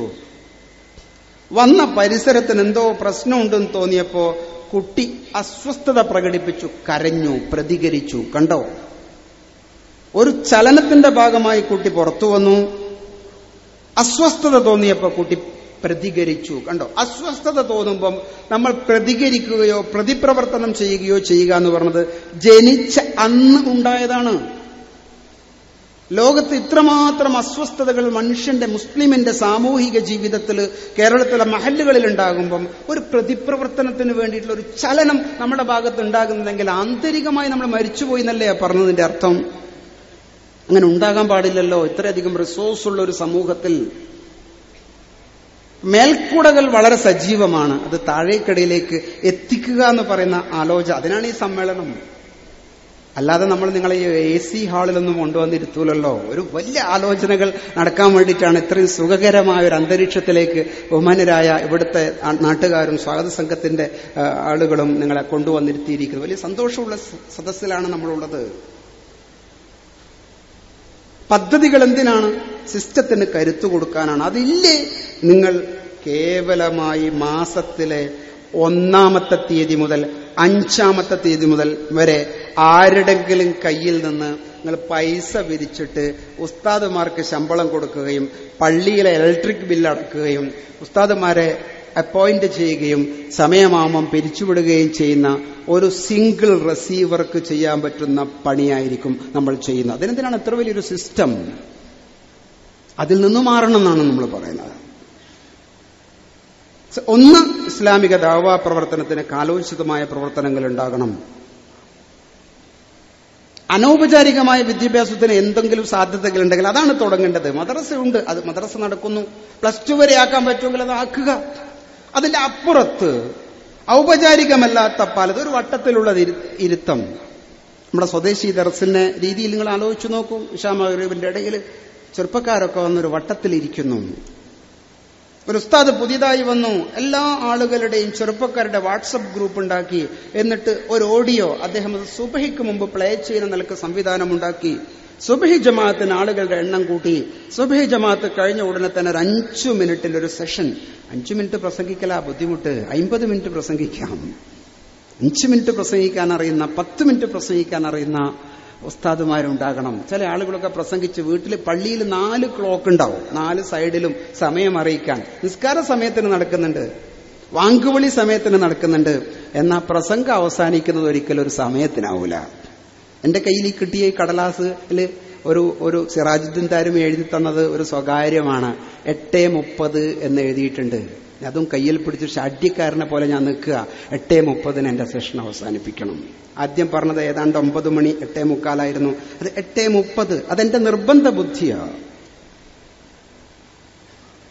ഇസ്ലാമിക ദഅവ പ്രവർത്തനത്തിന്റെ ആലോചന എന്ന് പറയുന്നത് എന്താണ്? നമ്മൾ എല്ലാ വർഷവും എന്താണ് ഔപചാരികമല്ലാത്ത വിദ്യാഭ്യാസത്തിന് വേണ്ടി മഹലിൽ ചെയ്യുന്നത്? ഒരു നോട്ടീസ് ഇറങ്ങും. ഇപ്പൊ അതിന്റെ സീസണാണ്. പല പേരിലാണ് നോട്ടീസ്. ദീനി നസീഹത്ത് പരിപാടി, മതപ്രഭാഷണ പരിപാടി, പല പേരിലും ഉണ്ടാകും. ഞാൻ അതിനൊന്നും ചെറുതാക്കി പറയുന്നില്ല. പക്ഷെ അതിന്റെ ഒരു അവസ്ഥ പറയാ. രാത്രി 8 മണിക്ക് തുടങ്ങാന്ന് പറഞ്ഞാൽ 8:30 8:45 9 മണിക്കോ തുടങ്ങും. 7 മണിക്ക് തുടങ്ങിയാൽ നമ്മൾ പറയും ഏതാണ്ട് അതൊരു ഇഷ വാങ്കൊക്കെ കൊടുത്ത് നിസ്കരിച്ചിട്ട് അങ്ങ് തുടങ്ങിയാൽ പോരെ എന്ന് പറയും. അതിനനുസരിച്ച് പ്രസംഗിക്കാവുന്ന ഉസ്താദുമാരും ശീലമായിട്ടുണ്ട്. അത് ആ സമയത്ത് എത്തിയാൽ മതി. എന്നാൽ ആ സദസ്സിൽ മഹലിൽ ഒരു 600 500 600 വീട്ടുകാരുണ്ടെങ്കിൽ അതിൽ വരാവുന്ന ആളുകൾ ഒരു 100 പേരെങ്കിലും ഉണ്ടെങ്കിൽ ആ വാള് തുടങ്ങുന്ന സമയത്ത് ആ സദസ്സിൽ 4 5 ആളുകൾ ഉണ്ടാകും. അല്ലെങ്കിൽ ഒരു തരം വാണിജ്യ പ്രഭാഷണങ്ങൾ നടത്തണം. അപ്പോൾ ഒരുപാട് ആളുകൾ ഒരുപക്ഷെ വരാം. അത് എന്റെ സ്വന്തം പ്രയോഗമാണ്, SMFന്റെ പേരിൽ പറഞ്ഞതല്ല. നിങ്ങൾ ആരും അങ്ങനെ വിചാരിക്കരുത്. അത് എന്റെ സ്വന്തം റിസ്കിൽ പറഞ്ഞതുമാണ്. ഈ 4 5 ആളുകൾ വരിക, അവസാനം കുറച്ച് ആളുകൾ കൂടുക, ശരാശരി കുറച്ച് സ്ത്രീകൾ അപ്പുറത്ത് വരിക. ആ നിലക്കുള്ള ഒരു അനൗപചാരികമായ ഒരു മതകീയ കൾച്ചർ മാത്രമല്ലേ നമുക്കൊരു കൊല്ലം നടത്താൻ പറ്റുന്നുള്ളൂ. അപ്പൊ നമുക്ക് എന്തെങ്കിലും ചെയ്യാൻ പറ്റുമോ എന്ന് ആലോചിക്കണം. അതിനൊക്കെ ഒരു ചിട്ടയുണ്ടാക്കാം. ഒരു പ്രദേശത്തിലെ മതപ്രഭാഷണ പരിപാടി, ഒരു കൊച്ചു മഹല്, 110 വീട്ടുകാർ മാത്രമുള്ള ഒരു മഹലില് മതപ്രഭാഷണ പരിപാടി അവർ പറഞ്ഞു 7:35 തുടങ്ങണം, 10:15 അവസാനിക്കണം. അതിൽ സ്ഥിരാംഗങ്ങൾ ഉണ്ടാകണം. ആകെയിൽ നാട്ടിൽ ജുമാക്ക് വരുന്ന ആളുകൾ 60 65. അവരിൽ നിന്ന് സ്ഥിരാംഗങ്ങളെ തെരഞ്ഞെടുത്തു. ജാതിയിലൊക്കെ സ്ഥിരാംഗങ്ങളില്ലേ? അവർക്കെന്താ കിട്ടാൻ പോകുന്നത്? ജീവിതത്തിൽ ആദ്യമായി ഇങ്ങനത്തെ ഒരു സമ്മേളനത്തിലും വരാൻ അവർക്ക് ഭാഗ്യം കിട്ടിയിട്ടില്ല. ജീവിതത്തിൽ ആദ്യമായി അവർക്കൊരു ബാഡ്ജ് കഴുത്തിലിടാൻ അവസരം കിട്ടി. സ്ഥിരാംഗങ്ങൾക്ക് വാളിന്റെ അവസാനത്തെ ദിവസം അവർക്ക് അവരുടെ പേര് ഒരു പൈസ കൊടുത്താലും സംഭാവന കൊടുത്താലും ഇല്ലെങ്കിലും പേര് ദുആ മജ്ലിസിൽ മുമ്പിൽ വായിക്കും എന്നും പറഞ്ഞപ്പോ ഒരു 10-20 ആളുകൾ ആദ്യം വന്നിരിക്കും, അങ്ങോട്ടും ഇങ്ങോട്ടും നോക്കിയിട്ട്. അതൊരു അന്തസ്സാവും. അത് മഹത്തായ ദീനി നസീഹത്ത് പരിപാടിയോട് കാണിക്കുന്ന ഒരു മര്യാദ. അതുകൊണ്ടാണ് ഞാൻ പറയുന്നത് അതൊക്കെ അങ്ങനെ നടക്കുള്ളൂ, അതിലൊന്നും മാറ്റം വരുത്താൻ നോക്കണ്ട എന്ന് പറയുന്നതിന് പകരം എന്തെങ്കിലുമൊക്കെ ചെയ്തു നോക്കാമെന്ന് ചിന്തിക്കുന്ന അവിടെ നിന്ന് തുടങ്ങണം നമ്മൾ. അല്ലാണ്ട് അതൊരു അഴകുഴമ്പൻ രീതിയിൽ അങ്ങനെ ആയിപ്പോകുന്നൊരു സിസ്റ്റം ഉണ്ടാകാൻ പറ്റൂല. അത് വാശി പിടിച്ചാൽ വാശി തന്നെയാണ്, നടക്കും. മഹല്ലിലെ സ്ത്രീജനങ്ങൾക്ക് കൊച്ചു കൊച്ചു ക്ലസ്റ്ററുകൾ ഉണ്ടാക്കാം. നമ്മളുടെ മതപഠന ക്ലാസുകൾ അധികവും മദ്രസയിൽ നടക്കുന്നു. മദ്രസ പരിസരത്തുള്ള ആളുകളൊക്കെ വരുന്നു. എന്നാൽ തൊട്ടപ്പുറത്ത് അകലെ താമസിക്കുന്ന ഒരർത്ഥത്തിൽ പറഞ്ഞ അജമികളായ ഒരു വിഭാഗത്തെ നമ്മൾ കാണണോ? അവർക്ക് ഇത് കൊടുക്കണ്ടേ? അവർക്ക് ഈ ദാവത്തെത്തണ്ടേ? അപ്പൊ മഹല്ല് കമ്മിറ്റി ആലോചിച്ചു, 600 വീട്ടുകാരുള്ളത് ഒരു 100 വീട്ടുകാർ വരുന്നുണ്ട്, ബാക്കി 500 പേരെ എന്തു ചെയ്യണം? അവർ 500 പേരെ 10 ക്ലസ്റ്ററുകളായി മാറ്റി. 50 കുടുംബക്കാര്, 50 കുടുംബക്കാർക്കും 50 കുടുംബക്കാർ വീതമുള്ള 10 ക്ലസ്റ്ററുകൾ. ക്ലസ്റ്റർ എ എന്ന് പേര് കൊടുത്തു, അല്ലെങ്കിൽ ക്ലസ്റ്റർ അലിഫ് എന്ന് പേര് കൊടുത്തു. അതിന്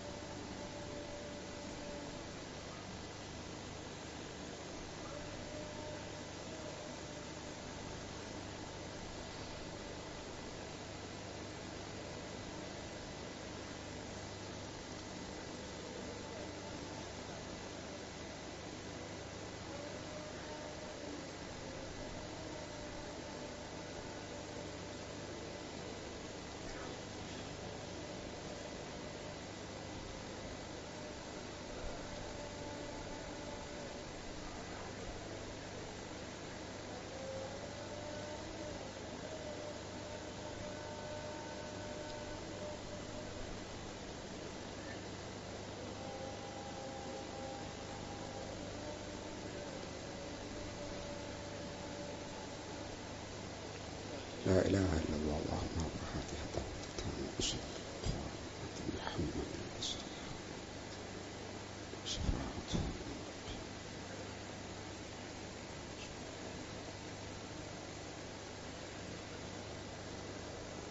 അത്തരം ചെറിയ ചെറിയ ക്ലസ്റ്ററുകളുടെ കൂട്ടായ്മ ആഴ്ചക്ക് നടക്കും. അവർക്ക് ഒന്നും ക്ലാസ് എടുക്കാൻ സൗകര്യമില്ലെങ്കിൽ എന്തെങ്കിലും ഒരു നല്ല ക്ലാസിന്റെ ഒരു CD കാണിക്കും. 5 മിനിറ്റ് എല്ലാവരും സലാത്ത് ചൊല്ലി സ്ത്രീകൾ ഏതെങ്കിലുമൊക്കെ വീട്ടിൽ കൂടിയിരുന്ന് പരസ്പരം പിരിയും.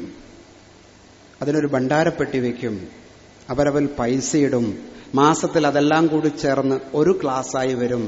അതിനൊരു വാർഷിക ക്ലാസ്സായി വരും. പറ്റുവാണെങ്കിൽ അതിനൊരു പരീക്ഷ നടക്കും. ഒരു കൊച്ചു ഇസ്ലാമിക ദഅവത്തിന്റെ മറ്റൊരു ഫാമിലി അന്തരീക്ഷം ഒരു ഭാഗത്തുണ്ടാകും.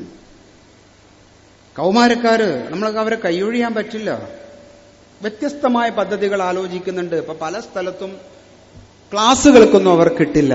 അപ്പോ ഒരു ഉസ്താദ് പറഞ്ഞു, നമുക്കൊരു ടൂറ് പോകാം. കുട്ടിക്ക് ഭയങ്കര ആവേശമായി. ടൂറ് പോകാന്ന് പറഞ്ഞപ്പോ ആവേശമായി. ടൂറിന്റെ പകുതി പൈസ ഞാൻ കണ്ടെത്തിക്കോളാം. ഉസ്താദ് പറഞ്ഞു പകുതി നിങ്ങൾ കൊടുക്കണമെന്ന് പറഞ്ഞു. ഒരു ബസ്സിൽ കയറ്റിയിരുത്തി. ഇതിലെല്ലാ ജാതിയും ഉണ്ട് കേട്ടോ. മുടി ഇങ്ങോട്ട് വെട്ടി ഇങ്ങോട്ട് വെട്ടി ഇങ്ങനെ മൊനയാക്കി വെച്ച് സകല ജാതിയുമുണ്ട്. ഉസ്താദ് കയറിയിരുന്നു. ഫാത്തിഹ ഓതി ദുആ ചെയ്തിട്ട് യാത്ര തുടങ്ങി. സിയാറത്ത് ടൂറൊന്നും ഉസ്താദ് പറയാതിരിക്കാൻ ശ്രദ്ധിച്ചതുകൊണ്ട് എല്ലാം വന്നിട്ടുണ്ട്. എന്നിട്ട് നേരെ കൊണ്ടുപോയിട്ട് കടല് തന്നെ കാണിച്ചു. കടലൊക്കെ കണ്ടതിന് ശേഷം കടപ്പുറത്തെ പൂഴിമണലില് മക്കളെ ഇരുത്തിയിട്ട് ഉസ്താദ് മുന്നിൽ നിന്നിട്ട് അവരോട് നിറച്ചിരിയോടുകൂടി ആകാശത്തെക്കുറിച്ച്, കടലിനെക്കുറിച്ച്, അതിലെ ഖുർആനിലെ പരാമർശത്തെക്കുറിച്ച് ഈണത്തിൽ ഓതിയിട്ട് ഈണത്തിലുള്ള ഓത്തിനൊക്കെ വലിയ സ്ഥാനമുണ്ട് മനുഷ്യന്റെ മനസ്സിലേക്ക് എത്താൻ. ഓത്ത് കേൾപ്പിക്കുമ്പോൾ തന്നെ മനസ്സിന്റെ അകത്തുണ്ടാകുന്ന ഒരു മൃദുലമായ താളങ്ങൾ ചെറുതല്ല. ജന്മന അത് സ്വീകരിക്കാനുള്ള ഒരു സംഗീതാത്മകമായ മിടിപ്പോടുകൂടിയാണ് മനുഷ്യന്റെ മനസ്സിന്റെ പൾസ് റേറ്റുകൾ അല്ലാഹു സുബ്ഹാനഹു വ തആല സൃഷ്ടിച്ചിരിക്കുന്നത്. അതൊരു അത്ഭുതകരമായ സൃഷ്ടിപ്പ് തന്നെയാണ്. അങ്ങനെ കുറച്ചങ്ങോട്ട് പോയി കഴിഞ്ഞപ്പോ മലപ്പുറത്ത് ഇങ്ങോട്ട് എത്തിയപ്പോ ഒരു ഉസ്താദിന്റെ മുന്നിൽ കുട്ടികളെ കൊണ്ടുപോയി ഇരുത്തി. ഉസ്താദ് ഒരു 10 മിനിറ്റ് അവരോട് സംസാരിച്ചു. തൊട്ടപ്പുറത്ത് ദാറുൽ ഹുദയുടെ ക്യാമ്പസിൽ കുട്ടികളെ, ഞാൻ ഒരു ക്യാമ്പസ് പറയുന്നു, അവിടെ കൊണ്ട് കാണിച്ചു. പിന്നെയും അവർക്ക് എന്തെങ്കിലും ഒരു ചെറിയ കാഴ്ചയ്ക്കുള്ള ഐറ്റം കൊടുത്തു. നാട്ടിൽ തിരിച്ചു വരുമ്പോഴത്തേക്കും ആ ഉസ്താദും കുട്ടികളും തമ്മിലുള്ള മുസാഹബത്ത് കൊണ്ടുള്ള ബന്ധം ഊഷ്മളമാവുകയും ആ ഉസ്താദിലേക്ക് കുട്ടികൾ അടുത്തു വരികയും ചെയ്യുന്ന ഒരു രീതിയിൽ നമുക്കവരെ മാറ്റാം. അല്ലാണ്ട് ക്ലാസ്സിന് വിളിച്ചിട്ട് അവരൊന്നും വരുന്നില്ല, അതുകൊണ്ട് നമ്മളിപ്പോൾ എന്ത് ചെയ്യാനാ, തൽക്കാലം അങ്ങനെ അങ്ങ് പോട്ടെ എന്ന് പറഞ്ഞിട്ട് രക്ഷപ്പെടാൻ പോകരുത്. അവരെയൊക്കെ കൊണ്ടുവരാനുള്ള ആലോചനകൾ നമുക്ക് ഉണ്ടാകണം. അല്ലെങ്കിൽ ഒരു വലിയ ജനറേഷൻ, അവർ യൂത്ത്സിന്റെ നെഗറ്റീവ് എനർജിയാ പുറത്തു വരിക. നിഷേധികളായി മാറുകയാണ് അവര്. പരിശുദ്ധ റബീഉൽ അവ്വലിൽ ധാരാളം ഐറ്റം ഉണ്ട് നമുക്ക് കൊടുക്കാൻ. ഏതായാലും നമ്മൾ ഭക്ഷണമൊക്കെ ഉണ്ടാക്കുന്നുണ്ട്, അത് പാക്കറ്റ് ആക്കുന്നുണ്ട്. അപ്പൊ അവരെ വിളിച്ചിട്ട് 5 വിങ്ങാക്കിയിട്ട് പറഞ്ഞു, ഉള്ളി മുറിക്കേണ്ട ജോലി എനിക്ക്, പാർസലിന്റെ ജോലി എനിക്ക്, സാധനം എത്തിക്കേണ്ട ജോലി നിനക്ക്. ടാസ്ക് കൊടുത്തോ കുട്ടികൾ വരും. ഉപദേശം മാത്രമേ അവർക്ക് ഇഷ്ടമല്ലാണ്ടുള്ളൂ. ടാസ്ക് കൊടുത്താൽ വരും. അംഗീകാരമാണ് ടാസ്ക്, അത് കൊടുക്കണം. അപ്പൊ കുട്ടികൾ നമ്മളോടൊപ്പം ഉണ്ടാവും. യൂത്ത്സിന് വേണ്ടിയുള്ള പദ്ധതികൾ, സ്ത്രീകൾക്ക് വേണ്ടിയിട്ടുള്ള ആലോചനകൾ, കൊച്ചുകുട്ടികൾ ഒരു 7 വയസ്സൊക്കെ ആകുമ്പോൾ അവരുടെ മനസ്സിലേക്ക് ദീൻ ഉറപ്പിക്കാനുള്ള വിവിധങ്ങളായ സുന്നി ബാലവേദി എന്ന് പറയുന്ന മദ്രസയിലെ നമ്മളൊരു സംഘമുണ്ടല്ലോ, അവർക്ക് പ്രചോദനം കൊടുത്തുള്ള കൊച്ചു കൊച്ചു ക്യാമ്പുകൾ.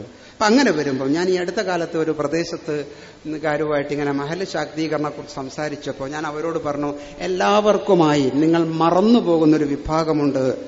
65-70 വയസ്സുള്ള നാട്ടിലെ പ്രായമുള്ള ആൾക്കാരുണ്ട്. അവർക്ക് കുറെ അനുഭവങ്ങളുണ്ട്. അവർ പഠിച്ച ദീനിനൊരു ചന്തമുണ്ട്, അതൊരു ഐശ്വര്യമുണ്ട്.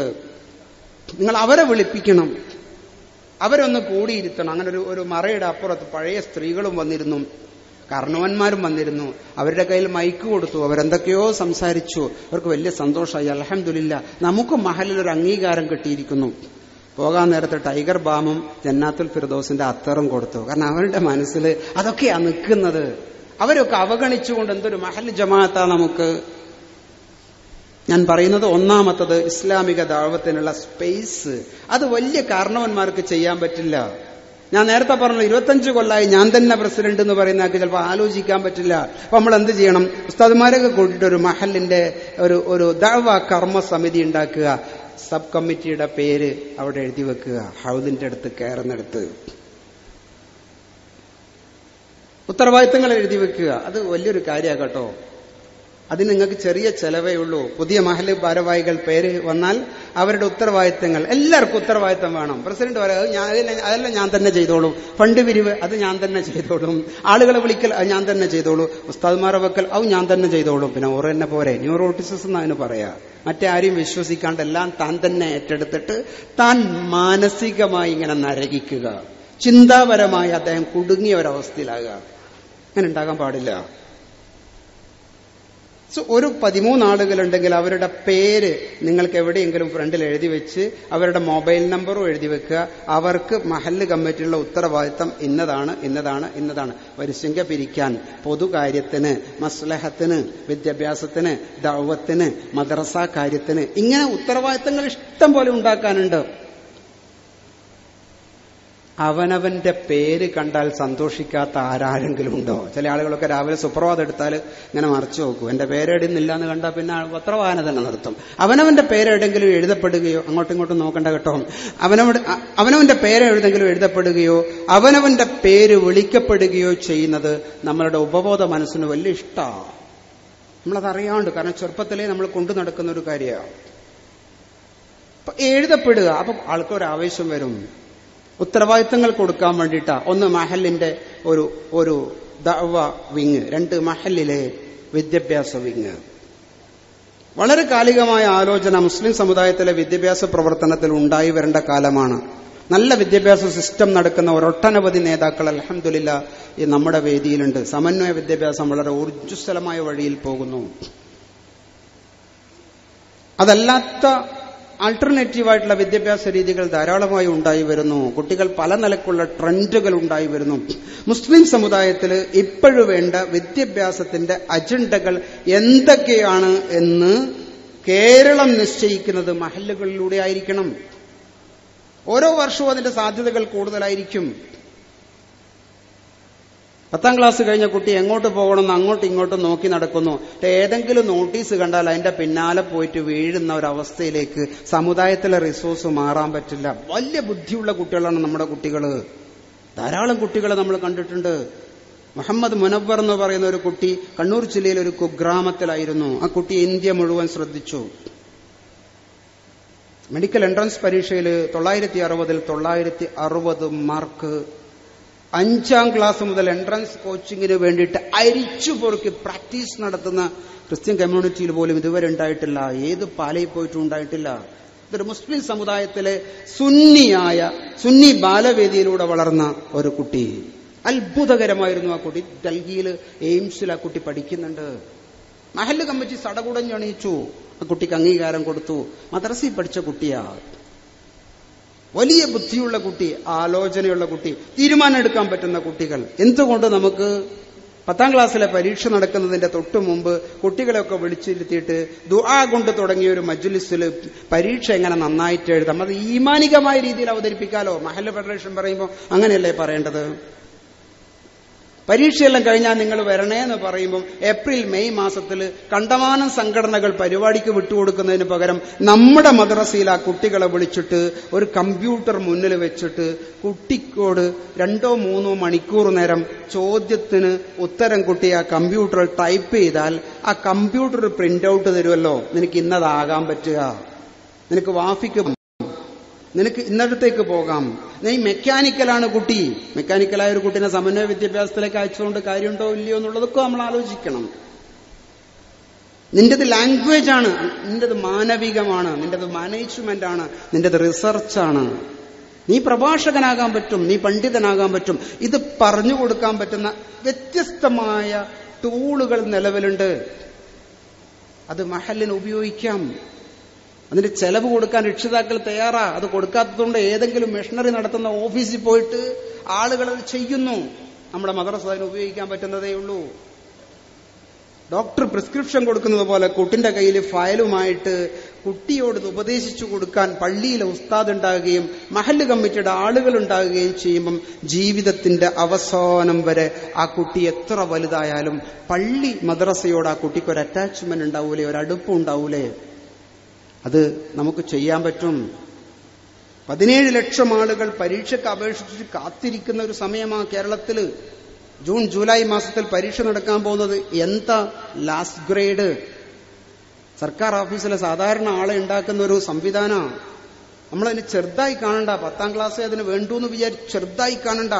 അതിൽ കയറിയ ഒരു കുട്ടി തഹസിൽദാറാകും, അതിൽ കയറിയ കുട്ടി ഒരു അഡീഷണൽ പ്രൈവറ്റ് സെക്രട്ടറി ആകും, അതിൽ കയറിയ കുട്ടി ഒരു ഉന്നതമായ സ്ഥാനത്ത് പ്രമോഷൻ വഴി കിട്ടും. പ്രത്യേകിച്ച് മുസ്ലിം സമുദായത്തിലെ കുട്ടിക്ക് വളരെ പെട്ടെന്ന് എത്താൻ പറ്റും. അതിന്റെ കോച്ചിങ് മദ്രസയിൽ വെച്ച് നടക്കുകയാണെങ്കിൽ, അതേക്കുറിച്ച് ഉസ്താദ് ദീനിയായ കാര്യങ്ങൾ പറയുന്ന കൂട്ടത്തിൽ ഒരു വാക്ക് പറഞ്ഞ് സമൂഹത്തെ പ്രചോദിപ്പിക്കുകയാണെങ്കിൽ ആ ജനറേഷൻ നമ്മളെ കൂടെ ഉണ്ടാവും. അവൾ വെറുതെ ഗൾഫിൽ പോയിട്ട് 1000 ദിർഹംസിന്റെ ജോലി ചെയ്തിട്ട് കഷ്ടപ്പെട്ടു വരുന്നതിന് പകരം ഏതാണ്ട് ഒരു 20ന്റെയും 30ന്റെ ഇടയിൽ കുട്ടിക്ക് മാസത്തിൽ കിട്ടുകയും മഹല്ല് കമ്മിറ്റിയുടെ ജോയിന്റ് സെക്രട്ടറി ആക്കിയിട്ട് അവനെ തെരഞ്ഞെടുക്കുകയും അവൻ നാട്ടിലുണ്ടാകുകയും ചെയ്യുന്ന ഒരു ആലോചനയല്ലേ.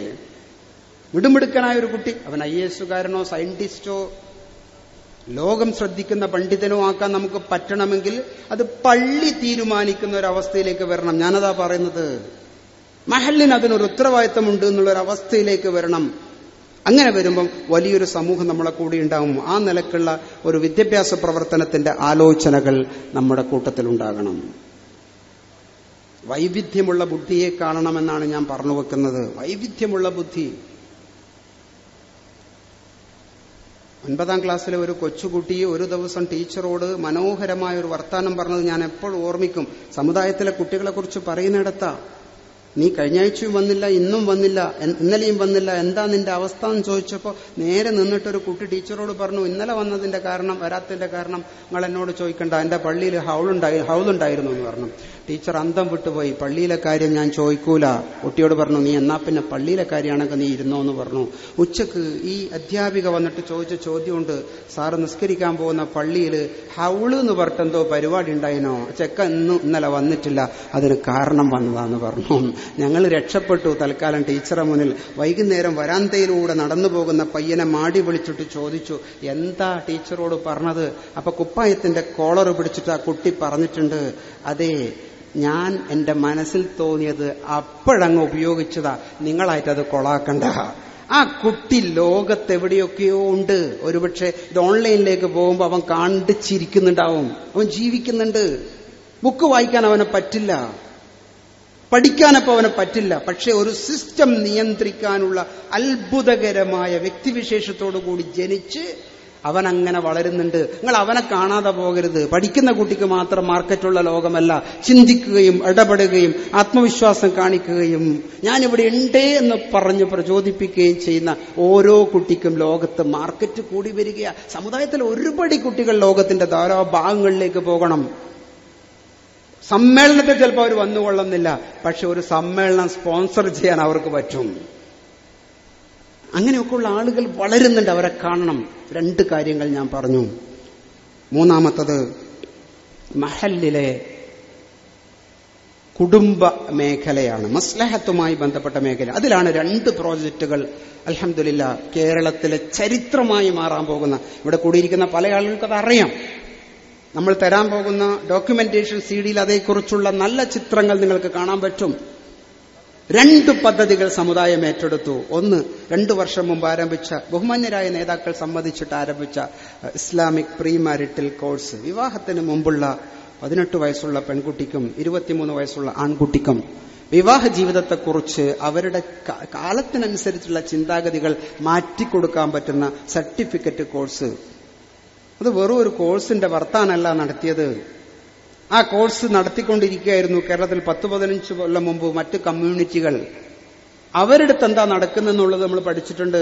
ഒഴിവാക്കേണ്ടതിനെ ഒഴിവാക്കിയിട്ടുണ്ട്. നമുക്ക് വേണ്ടതിനെ നമ്മൾ റിസർച്ചിലൂടെ കണ്ടെത്തിയിട്ടുണ്ട്. ഇസ്ലാമികമായ ഭാഷയിലേക്ക് മനഃശാസ്ത്രപരമായ കാര്യങ്ങളെ മാറ്റാൻ ശ്രമിച്ചിട്ടുണ്ട്. 7 മൊഡ്യൂളുകളാണ്, 7 ക്ലാസുകളാണ്.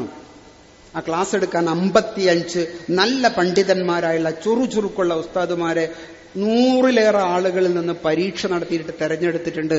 അവരിൽ പലരും ഈ സദസ്സിലുണ്ട്. കോഴിക്കോട് വെച്ച് അവർക്ക് നിരന്തരമായി ക്ലാസുകൾ കൊടുത്തിട്ടുണ്ട്. ആ ക്ലാസുകൾ കേരളത്തിലേക്ക് ഇങ്ങനെ വരികയായിരുന്നു. 30 കുട്ടികളുണ്ടാ, നിങ്ങൾക്ക് ആ പ്രോഗ്രാം നടത്താം. ഒരു മഹലിൽ പറ്റൂലെങ്കിൽ അടുത്ത 2 മഹലിൽ നിന്ന് കൂട്ടിച്ചേർത്തിട്ട് നടത്താം. 18 പെൺകുട്ടികൾക്ക് വേറെ, 18 വയസ്സുള്ള പെൺകുട്ടികൾക്ക് വേറെ, 23 വയസ്സുള്ള ആൺകുട്ടികൾക്ക് വേറെ. അപ്പൊ മുസ്ലിം ഉമ്മത്തിന്റെ ദിശ നിർണയിക്കുന്നിടത്തേക്ക് നമ്മൾ വന്നു. അങ്ങനെ വന്നപ്പോൾ നമുക്ക് മറ്റൊരാലോചന, എന്തിനാണ് അങ്ങനെ ചെയ്തത്? വിവാഹ ജീവിതത്തിലേക്ക് കടന്നു പോകുന്ന പുതിയ ദമ്പതിമാരുടെ മാനസികാവസ്ഥയെക്കുറിച്ച് നമുക്ക് പഠിക്കാൻ പറ്റി. അത് ബഹുമാനരായ നേതാക്കളെ ബോധ്യപ്പെടുത്തി. എന്താ പ്രശ്നം എന്നറിയോ? വളരെ വേറിട്ട പ്രതീക്ഷയോടുകൂടി വിവാഹ ജീവിതത്തിലേക്ക് കടന്നു പോവുകയാണ് ആണും പെണ്ണും. അവർ സീരിയലിൽ കാണുന്ന, അവർ യൂട്യൂബിൽ കാണുന്ന, അവർ പുസ്തകത്തിൽ വായിക്കുന്ന സാങ്കല്പിക ലോകമാണ് വിവാഹം. ജീവിതത്തിൽ യാതൊരു ടെൻഷനും ഉണ്ടാകാൻ പാടില്ല എന്ന് ശഠിക്കുന്ന പുതിയ തലമുറയിലെ ആണും പെണ്ണും വിവാഹ ജീവിതത്തിലേക്ക് കടന്നു വന്നിട്ട് 1 മാസം കഴിയുമ്പോഴേക്ക് പൊട്ടിച്ചിതറിയ ജീവിതം, അല്ലെങ്കിൽ അസ്വസ്ഥതയുള്ള ജീവിതം. ആണ് വേറെ ചിന്തിക്കും, പെണ്ണ് വേറെ ചിന്തിക്കും. പഴയതുപോലെ സപ്പോർട്ട് സിസ്റ്റം കുടുംബത്തിൽ ഇല്ലാത്തത് കൊണ്ട് ഇത് ഏറ്റെടുക്കാൻ ആരും ഇല്ലാതെ വരും. അങ്ങനെ ന്യൂക്ലിയർ കുടുംബത്തിലെ പുതിയ തലമുറയിലെ ഭാര്യയും ഭർത്താക്കന്മാര് അസ്വസ്ഥതയോടുകൂടി വിവാഹ ജീവിതം നയിക്കുമ്പോൾ അതിലുണ്ടാകുന്ന കുട്ടികൾക്ക് മാനസികമായി പ്രയാസം ഉണ്ടാകും, സ്വഭാവത്തിലുള്ള വൈകല്യം ഉണ്ടാവും. പിന്നെയും അവരെ നന്നാക്കാനുള്ള ദാവാ പ്രവർത്തനങ്ങളും വാതും നമ്മൾ നടത്തും. അതുകൊണ്ട് തന്നെ വിവാഹ ജീവിതത്തിലേക്ക് പോകുന്ന ആളുകൾക്ക് മദ്രസയിൽ നിന്ന് നേരത്തെ കിട്ടുന്ന അടിസ്ഥാനപരവും പ്രാഥമികവുമായ വിദ്യാഭ്യാസത്തിന്റെ അപ്പുറത്ത് അവരുടെ പ്രായത്തിനനുസരിച്ചുള്ള പരിശീലനമാണ്. ഞങ്ങൾ ഇങ്ങനെയേ ചോദിക്കാറുള്ളൂ അവരോട് ഒരൊറ്റ ചോദ്യം. നിങ്ങൾ ഒരു പുതിയ ഉൽപ്പന്നം വാങ്ങി, നിങ്ങളൊരു വാഷിംഗ് മെഷീൻ വാങ്ങി, നിങ്ങളൊരു പുതിയ AC വാങ്ങിയാൽ അത് ഒരുപക്ഷെ 5 കൊല്ലോ 10 കൊല്ലോ നിങ്ങൾ ഉപയോഗിക്കും. 5 കൊല്ലോ 10 കൊല്ലോ ഉപയോഗിക്കുന്ന ഒരു ഉപകരണത്തെ നിങ്ങൾ കൈകാര്യം ചെയ്യുന്നത് അതിന്റെ യൂസർ മാനുവൽ ഉപയോഗിച്ചിട്ടാവും. എന്നാൽ 5ഉം 10ഉം കൊല്ലമൊന്നുമല്ല സ്വന്തം കയ്യിലേക്ക് വരുന്ന ഒരു ആണിനെ പെണ്ണ് കൂടെ കൊണ്ട് നടക്കുന്നത്, ഒരു പെണ്ണിനെ ആണ് കൂടെ കൊണ്ട് നടക്കുന്നത്. നിങ്ങൾക്ക് ഈ ആണിനെ കുറിച്ച് എന്ത് യൂസർ മാനുവൽ അങ്ങടെ കയ്യിലില്ല. അപ്പൊ ചില ആൾക്കാർ പറഞ്ഞു, എന്നാ പിന്നെ കല്യാണത്തിന് മുമ്പ് യൂസർ മാനുവൽ അങ്ങ് പഠിച്ചു കളയാം. അങ്ങനെ പറ്റൂല. വിവാഹ ജീവിതത്തിലേക്ക് കടന്നു പോകുന്ന ഒരാണിന് പെണ്ണിനെ സൂക്ഷ്മമായി പഠിച്ചിട്ട് അവളുടെ ചിന്തകളെയും ഫീലിങ്ങുകളെയും പ്രശ്നങ്ങളെയും ആലോചനകളെയും ടേസ്റ്റുകളെയും പഠിക്കാനുള്ള ചില സാവകാശവും അവധാനതയും കൊടുത്താൽ ആ പെണ്ണിനോടുള്ള സമീപനം മാറും, ആണിനോടുള്ള സമീപനം മാറും. കേരളത്തിലെ പല മഹല്ലുകളിലും പെണ്ണ് കാണാൻ ഉറപ്പിച്ചാൽ ചെയ്യുന്ന ഒരു കാര്യമുണ്ട്. പെണ്ണിനെ ഉറപ്പിച്ചു കഴിഞ്ഞാൽ നമ്മൾ ചുരിദാറ് കൊടുക്കുന്ന നാടുണ്ട്, മിഠായി കൊടുക്കുന്ന നാടുണ്ട്. പക്ഷെ വ്യാപകമായി വരുന്നത് വലിയ സ്മാർട്ട് ഫോണും 2000 ഉറുപ്പിയുടെ റീചാർജ് കൂപ്പണും. അത് 1000 ആയിരുന്നു, ഇപ്പൊ നോട്ട് മാറിയപ്പോ 2000-ൻ്റെതാണ്. എന്നിട്ടോ കാരണവന്മാര് പറയും അവർ തമ്മിൽ സംസാരിച്ചിട്ടൊന്ന് സെറ്റാവട്ടെ. എന്തൊരു സെറ്റാവല! നിക്കാഹിന് മുമ്പേ പാതിരാത്രി 12 മണിക്ക് അങ്ങേ തലക്കും ഇങ്ങേ തലക്കും ഫോണ്, എന്നിട്ട് കരളെ തേനെ എന്നൊക്കെ വർത്താനം പറയുന്നൊരു അന്തരീക്ഷം ഉണ്ടാകുക. ഈ പെണ്ണ് വിചാരിക്കുന്നു, പഠിച്ചോനെ വിവാഹ ജീവിതത്തിൽ എന്നെ വരിക്കാൻ പോകുന്ന ഈ ചെറുക്കനുണ്ടല്ലോ ഫലൂത പോലത്തെ പെരുമാറ്റ. ആണ് വിചാരിക്കുന്നു എന്റെ ജീവിതത്തിലേക്ക് കടന്നു വരാൻ പോകുന്ന പെണ്ണുണ്ടല്ലോ ഐസ്ക്രീം പോലത്തെ പെരുമാറ്റ. അവർ ജീവിതത്തെക്കുറിച്ച് വിചാരിക്കുന്നത് വിവാഹ ജീവിതം എന്ന് പറഞ്ഞാൽ ഫലൂതയും ഐസ്ക്രീമും ചേർന്നൊരു വലിയ സംഗതിയാണ്. എന്നാൽ കല്യാണം കഴിഞ്ഞ് 1 മാസം കഴിയുമ്പോൾ അവരുടെ മനസ്സിൽ തോന്നും, അയ്യോ ഏത് കൊമ്പാ പിടിച്ചത്. 2-ാം മാസത്തിൽ ഫാമിലി കൗൺസിലർ അടുത്ത് വന്നിട്ട് പറയൂ, ഇത് ഒന്ന് ഒഴിവാക്കി തരണം, ഉപ്പാനോട് പറയണം. ഇങ്ങനെയൊന്നുമല്ല നമ്മൾ പ്രതീക്ഷിച്ചത്. ജീവിതത്തിന്റെ പ്രതീക്ഷകളാണ് പ്രശ്നം. അത് നമ്മൾ പഠിപ്പിച്ചു കൊടുത്തു. അൽഹംദുലില്ലാ പലരുടെയും ജീവിതത്തിൽ മാറ്റമുണ്ടായി. പ്രീമാരിറ്റൽ കൗൺസിലിംഗ് കൊണ്ട് ധാരാളം വാപ്പമാർക്ക് മനസ്സമാധാനം ഉണ്ടായി, ധാരാളം ഉമ്മമാർക്ക് മനസ്സമാധാനം ഉണ്ടായി. 2 വർഷം ഈ പദ്ധതി ഓടിയപ്പോ ബഹുമാന്യരായ നേതാക്കളുടെ മുന്നിൽ മറ്റൊരാശയം കൂടി വന്നു.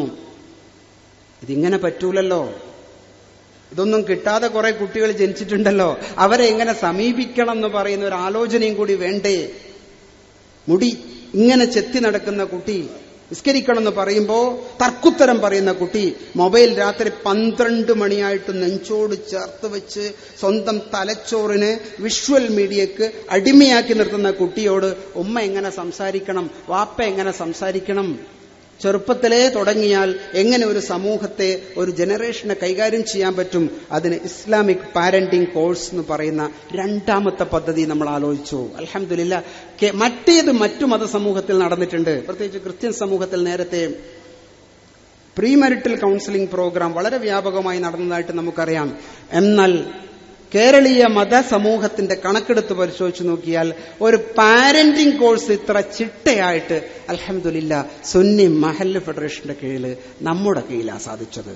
നമ്മളൊരു 3 മാസേ ആയിട്ടുള്ളൂ തുടങ്ങിയിട്ട്. കോഴിക്കോട് കുന്നമംഗലത്ത് ബഹുമാനരായ സയ്യിദ് ഹൈദർ അലി ശിഹാബ് തങ്ങൾ പ്രഖ്യാപിച്ച ഈ പദ്ധതിയുടെ അന്തസത്ത എന്താണ്? ആകെയിൽ 3 ക്ലാസും അതിനു മുമ്പുള്ള ഒരു ഓറിയന്റേഷനും. ആരാ ക്ലാസ് എടുക്കുന്നത്? നിങ്ങൾ ഡോക്യുമെന്റ് ഷീറ്റിൽ കാണും. പരിശീലനം സിദ്ധിച്ച ഗുണനിലവാരമുള്ള മഹല്ല് ഫെഡറേഷൻ ഔദ്യോഗികമായി അംഗീകരിച്ച അധ്യാപകർ, പരിശീലകർ അവർ വരും. അതിന് ജില്ലയിൽ ഒരു കോർഡിനേറ്റർ ഉണ്ട്, അതിന് സോണൽ കോർഡിനേറ്റർ ഉണ്ട്. നിങ്ങൾ അവരൊന്ന് വിളിക്കണം, ഇന്നിടത്ത് ക്ലാസ് വേണം, ആള് നിങ്ങളുടെ നാട്ടിലെത്തും, ആളുകളെ സംഘടിപ്പിക്കണം, ഒരു ഓറിയന്റേഷൻ അതെന്താണെന്ന് പഠിപ്പിച്ചു കൊടുക്കാൻ. അത് കഴിഞ്ഞ് 3 ക്ലാസുകൾ, 3 ക്ലാസ്സിനും ഇന്ന വിഷയമേ സംസാരിക്കാവുള്ളൂ, അത് ഇന്ന രീതിയിൽ തുടങ്ങണമെന്ന് പഠിപ്പിച്ചു കൊടുത്തിട്ടുണ്ട്.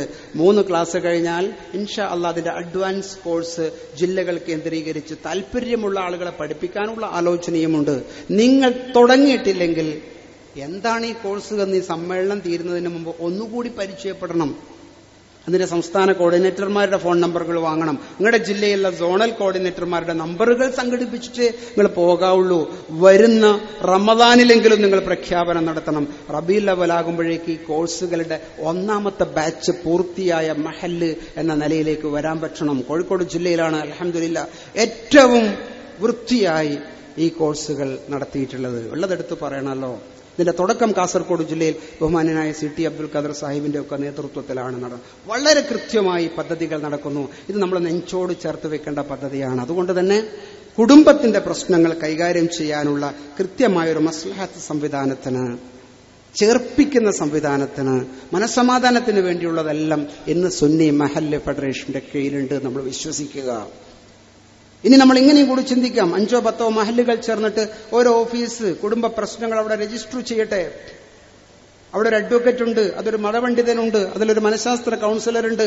വെള്ളിയാഴ്ച വൈകുന്നേരം മുതൽ സിറ്റിംഗ് നടക്കും. എന്തിനാ ചാനലിന്റെ മുമ്പിൽ പോയിട്ട് സമുദായത്തിന് കരയിക്കുന്നത്? എന്തിനാ പാർട്ടി ഓഫീസിൽ വെച്ച് പ്രശ്നങ്ങൾ തീർക്കേണ്ടി വരുന്നത്? ഒരു 10 മഹല്ല് കൂടിയാൽ നമുക്ക് അങ്ങനെ ഒരു ഓഫീസ് ഉണ്ടാക്കാം. അതിന്റെ അകത്ത് ആഴ്ചയിൽ സിറ്റിംഗിൽ ഇസ്ലാമികമായി പരിഹരിക്കുന്ന, ഒന്ന് ദുആ ചെയ്തിട്ട് പരസ്പരം പൊരുത്തപ്പെട്ട് പിരിയുന്ന രീതിയിലേക്ക് ഇസ്ലാമിക മസ്ലഹത്ത് സംവിധാനത്തിന് നമുക്ക് ആലോചിക്കാം. ഇത് ഞാൻ 3ാമത്തെ പദ്ധതിയായിട്ട് പറഞ്ഞു. 4ാമത്തത് മഹല്ല് റിലീഫ്. സാമ്പത്തികമായ ചൂഷണത്തിന് വിധേയരായിട്ട് മതപരിവർത്തനത്തിന് വിധേയരാകേണ്ടി വരുന്ന ധാരാളം കുടുംബങ്ങൾ കേരളത്തിൽ ഉണ്ടായിട്ടുണ്ട്. പ്രത്യേകിച്ച് മലയോര മേഖലകളിൽ മിക്സ് ചെയ്ത് ജീവിക്കുന്ന കമ്മ്യൂണിറ്റിയിൽ ജോലിക്കൊക്കെ പോകും, എന്തെങ്കിലുമൊക്കെ കിട്ടുന്നത് കൊണ്ട് ജീവിക്കും. മഹലിന് ഭൂമിശാസ്ത്രമായ വല്ല അതിർത്തികളൊന്നുമില്ല. ചിലപ്പോൾ അതിർത്തിക്കകത്തൊരു സങ്കലനമായി ജീവിക്കുകയാണ്. അങ്ങനെ വരുമ്പോൾ വളരെ പെട്ടെന്ന് പാവപ്പെട്ട മുസ്ലിം കുടുംബത്തെ സ്വാധീനിക്കുന്നതിന്റെ സാധ്യതകൾ പല മഹല്ലുകളിലും നമ്മൾ നേരത്തെ അനുഭവിച്ചിട്ടുള്ളതാണ്. അപ്പൊ നമ്മളുടെ മഹല്ല് സംവിധാനത്തിലെ റിലീഫ് സിസ്റ്റത്തിനെ നമുക്ക് എങ്ങനെയാ കാലോചിതമായി ചെയ്യാൻ പറ്റുക? അതിന് റമദാൻ വരാൻ പോവാണ്. അൽഹംദുലില്ലാഹ് വളരെ നന്നായി റിലീഫ് നടത്തുന്ന മഹല്ലുകൾ കേരളത്തിലുണ്ട്. ഒരു ദിവസം 1 രൂപ എന്ന് പറഞ്ഞിട്ട് മൈക്രോ ഫിനാൻസ് രീതിയിൽ ഒരു മഹല്ല് 1200 വീട്ടുകാരുണ്ട്. ഒരു ദിവസം ഒരു വീട് 1 ഉറുപ്പിക അത് ഇങ്ങനെ ഇട്ടേക്കണം. കുട്ടികളും ഉമ്മയിടും താത്തയിടും. മാസത്തിൽ അത് കളക്ട് ചെയ്യാൻ എന്താ ചെയ്തത്? മഹല്ലെ ചെറുപ്പക്കാരെ വിളിച്ചിട്ട് ഒരു ചെറുപ്പക്കാരന് 10ഓ 20ഓ വീട്ടിന്റെ ഉത്തരവാദിത്തം കൊടുത്തു. ആകെയിൽ മഹലിന് വേണ്ടി ചെയ്യേണ്ടത് വീട്ടിൽ പോയി ബെല്ലടിച്ചിട്ട് ആ പൈസ സ്വരൂപിച്ചിട്ട് എത്തണം. ഒരു വർഷം മഹലിന്റെ കയ്യിൽ 4ഓ 5ഓ ലക്ഷം ഉറുപ്പിക റിലീഫിന് വേണ്ടി കിട്ടി. ഒരാൾ കൊടുക്കുമായിരിക്കും. പക്ഷെ മൈക്രോ ഫിനാൻസ് രീതിയിൽ പഴയ പിടിയരി ഉണ്ടല്ലോ, അത് ഇട്ടിട്ടുണ്ടാക്കുന്ന അരി ലേലം ചെയ്തിട്ട് കിട്ടുന്ന പൈസയുടെ മൈക്രോ ഫിനാൻസിന്റെ ഒരു സംഘടിതമായ ശക്തിയുണ്ട്. അതൊരു ഷെയറിംഗ് ഉണ്ട്, അതിലൊരു സമ്പർക്കമുണ്ട്. റമദാനിൽ ചില കാഴ്ചകൾ നമുക്ക് കാണാൻ പറ്റും. മഹത്തായ റിലീഫ് പരിപാടി എന്ന് പറയുന്ന ബാനർ, എന്നിട്ട് ആ ബാനറിൽ 5 കിലോന്റെ അരി ഇങ്ങനെ അട്ടിയട്ടിയായി വെച്ചിട്ടുണ്ടാവും. റിലീഫ് പരിപാടി, അതിനെ മഹത്തായ റിലീഫ് പരിപാടി എന്നാ പേര്. 5 കിലോ അരിക്ക് 7-5 35 350 400 ഉറുപ്പികയാ ഗുണനിലവാരമുള്ള അരിക്ക്. എന്നിട്ട് നാട്ടിലെ ഏറ്റവും സാധുവിനെ പിടിച്ചുകൊണ്ടുവന്നിട്ട് ഈ പ്രസിഡന്റ് എന്ന് ഞാൻ പറഞ്ഞ നേരത്തെ അടയാളപ്പെടുത്തിയ ഒരാളുണ്ടല്ലോ, അദ്ദേഹം ഇതെടുത്ത് കൊടുക്കുന്ന ഫോട്ടോ പത്രത്തിൽ വന്നാൽ സമാധാനമായി. ആ മനുഷ്യന് 400 ഉറുപ്പിയുടെ അരി കൊടുത്തിട്ട് അയാളുടെ ജീവിതത്തിന്റെ അഭിമാനം മുഴുവനും പറിച്ചെറിയാൻ അത് പുറത്തുള്ള സംഘടനകൾ ചെയ്യട്ടെ. മഹല്ല് കമ്മിറ്റി അങ്ങനെ ചെയ്യരുത്. നിങ്ങളൊരു സർവേ എടുക്കണം. സർവേ എടുക്കാൻ നമ്മുടെ കയ്യിൽ ടൂളുണ്ട്. സർവേക്ക് നമുക്ക് സോഫ്റ്റ്വെയർ ഉണ്ട്. 600 മഹലിലെ വീട്ടിലും കയറിയിരുന്നിട്ട് നിങ്ങൾക്ക് അറിയാൻ പറ്റും ഈ ഗ്രേഡിൽ വരുന്ന വീട്ടുകാർ എത്രയുണ്ട്. കിണറില്ല, വെള്ളമില്ല, ടോയ്ലറ്റ് ഇല്ല. ഇലക്ട്രിഫിക്കേഷൻ നടത്തിയിട്ടില്ല. അവരെ ഒരു കൊല്ലം രക്ഷപ്പെടുത്തിയാനുള്ള സംവിധാനം. ആ വീട്ടിൽ ജോലി ചെയ്യാൻ പറ്റുന്ന ഒരാളുണ്ട്, അതൊക്കെ ഒരു തട്ടുകട കൊടുത്താൽ അയാളെടുത്ത് അടുത്ത വർഷം റെസീറ്റും കൊണ്ട് നമുക്ക് പിരിവിന് പോകാം. മറിച്ച് എന്റെ കയ്യിൽ 100 ഉറുപ്പികയുണ്ടെങ്കിൽ ആ 100 ഉറുപ്പികന ഞാൻ 100 കോയിനാക്കി മാറ്റിയിട്ട് 100 ആൾക്ക് കൊടുത്തയാളായിട്ട് ഞാൻ മാറുകയും വാങ്ങുന്നയാൾ എപ്പോഴും വാങ്ങപ്പെടുന്ന ആളായി മാറുകയും ചെയ്യുന്ന ഒരു സിസ്റ്റമാണ് ഏറ്റവും സന്തോഷം എന്ന് വിചാരിച്ച് നിൽക്കരുത്. ഒരു കൊല്ലത്തെ റിലീഫ് കൊണ്ട് ഒരാളെങ്കിലും രക്ഷപ്പെടണം. അടുത്ത കൊല്ലത്തെ കൊണ്ട് അയാളെയും കൂടി ഉപയോഗിച്ച് വേറൊരാളെ രക്ഷപ്പെടുന്ന നിലക്ക് കേരളത്തിലെ പല മഹല്ലുകളും ഉസ്താദുമാരോട് സമ്മതമെടുത്തിട്ട് സക്കാത്ത് കൊടുക്കുന്ന ആളുകളെ കണ്ടെത്തിയിട്ട്, സംഘടിത സക്കാത്തല്ല വാക്യാൻ ഉപയോഗിക്കുന്നില്ല, അത് വക്കാലത്ത് ചെയ്യാൻ പറ്റുമോ എന്ന് ആലോചിച്ചിട്ട് അർഹരായ ആളുകളുടെ ലിസ്റ്റ് റമളാനിന് മുമ്പ് പ്രസിദ്ധപ്പെടുത്തിയിട്ട് വളരെ ഫലപ്രദമായി ചെയ്യുന്ന ആളുകളുണ്ട്. പ്രവാചകർ സല്ലല്ലാഹു അലൈഹി വസല്ലം തങ്ങളുടെ മുന്നിൽ ഒരാൾ വന്നിട്ട് എന്തെങ്കിലും തരുമോ എന്ന് ചോദിച്ചപ്പോ, റമളാനിലൊക്കെ ആരോഗ്യ ദൃഢഗാത്തരായ ആളുകൾ സലാം പറയാനുള്ള പരിശീലനത്തിലായിരിക്കും ഇപ്പോ. എന്നിട്ട് വന്നിട്ട് അവർ വാങ്ങും, പോവുകയും പെരുപ്പിക്കുകയും ചെയ്യുന്നതൊക്കെ ഇല്ലാതെയാക്കണം. പ്രവാചകരുടെ മുന്നിൽ വന്നിട്ട് നിന്റെ കയ്യിൽ ഒന്നുമില്ലേന്ന് ചോദിച്ചപ്പോൾ ഞാൻ വിരിക്കുകയും കിടക്കുകയും ചെയ്യുന്നത് മാത്രമേ ബാക്കിയുള്ളൂ എന്ന് പറയുമ്പം അത് കൊണ്ടുവരാൻ പറയുകയും അത് ആ സമൂഹത്തിൽ വിൽപ്പന നടത്തുകയും അതിൽ നിന്ന് കിട്ടുന്ന 2 നാണയം ഉപയോഗിച്ചിട്ട് 1 നാണയം കൊണ്ട് നീ കാട്ടിൽ ചെന്നിട്ട് വിറക് വെട്ടിക്കൊണ്ടുവന്നിട്ട് നീ മാർക്കറ്റിൽ വിട്ടിട്ട് ജീവിക്കണമെന്നും മറ്റേ നാണയം കൊണ്ട് അന്നത്തെ അരിക്കുള്ളത് വാങ്ങണമെന്നും പഠിപ്പിച്ച പ്രായോഗികമായ ഒരു സാമ്പത്തിക ദർശനത്തിന്റെ ആളുകളാണ് നമ്മൾ. ഹൃദ്രോഗിയുണ്ട് നാട്ടിൽ നിന്ന് പറഞ്ഞിട്ട് ഗൾഫിലേക്ക് വിളി വന്നു, 1.5 ലക്ഷം ഉറുപ്പ്യ വേണം അടിയന്തരമായ ഓപ്പറേഷന്. ഗൾഫ് കമ്മിറ്റി കൂടി, എന്നിട്ട് ഹൃദ്രോഗിയുടെ ഓപ്പറേഷന് വേണ്ടിയുള്ള 1.5 ലക്ഷം ഉറുപ്പ്യ പെട്ടെന്ന് തന്നെ വന്നു. അതൊരു വലിയ ചാരിറ്റിയാ. എന്നാ വിളിച്ചു പറയുന്നതിന് മുമ്പ് നമ്മൾ ആലോചിക്കേണ്ട ഒരു കാര്യമുണ്ട്. ഈ 1.5 ലക്ഷത്തിന്റെ ഓപ്പറേഷന് 1.5 ലക്ഷമില്ലാതെ എവിടെയെങ്കിലും ചെയ്യാൻ പറ്റുമെങ്കിൽ അത് 90,000-നോ 60,000-നോ ചെയ്യാൻ പറ്റുന്ന പാക്കേജുകൾ ഉണ്ടെങ്കിൽ മഹല്ല് കമ്മിറ്റിന്റെ അടിസ്ഥാനപരമായ ഉത്തരവാദിത്തം ആദ്യം അത് കണ്ടെത്തലാ. പാവങ്ങൾ വേർത്തിട്ടുണ്ടാക്കുന്ന 60,000 വെറുതെ കളയാൻ പറ്റില്ല.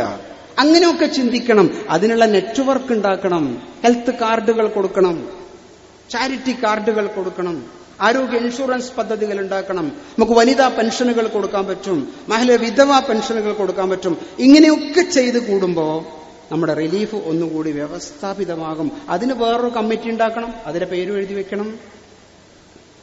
4 കാര്യങ്ങൾ ഞാൻ പറഞ്ഞു.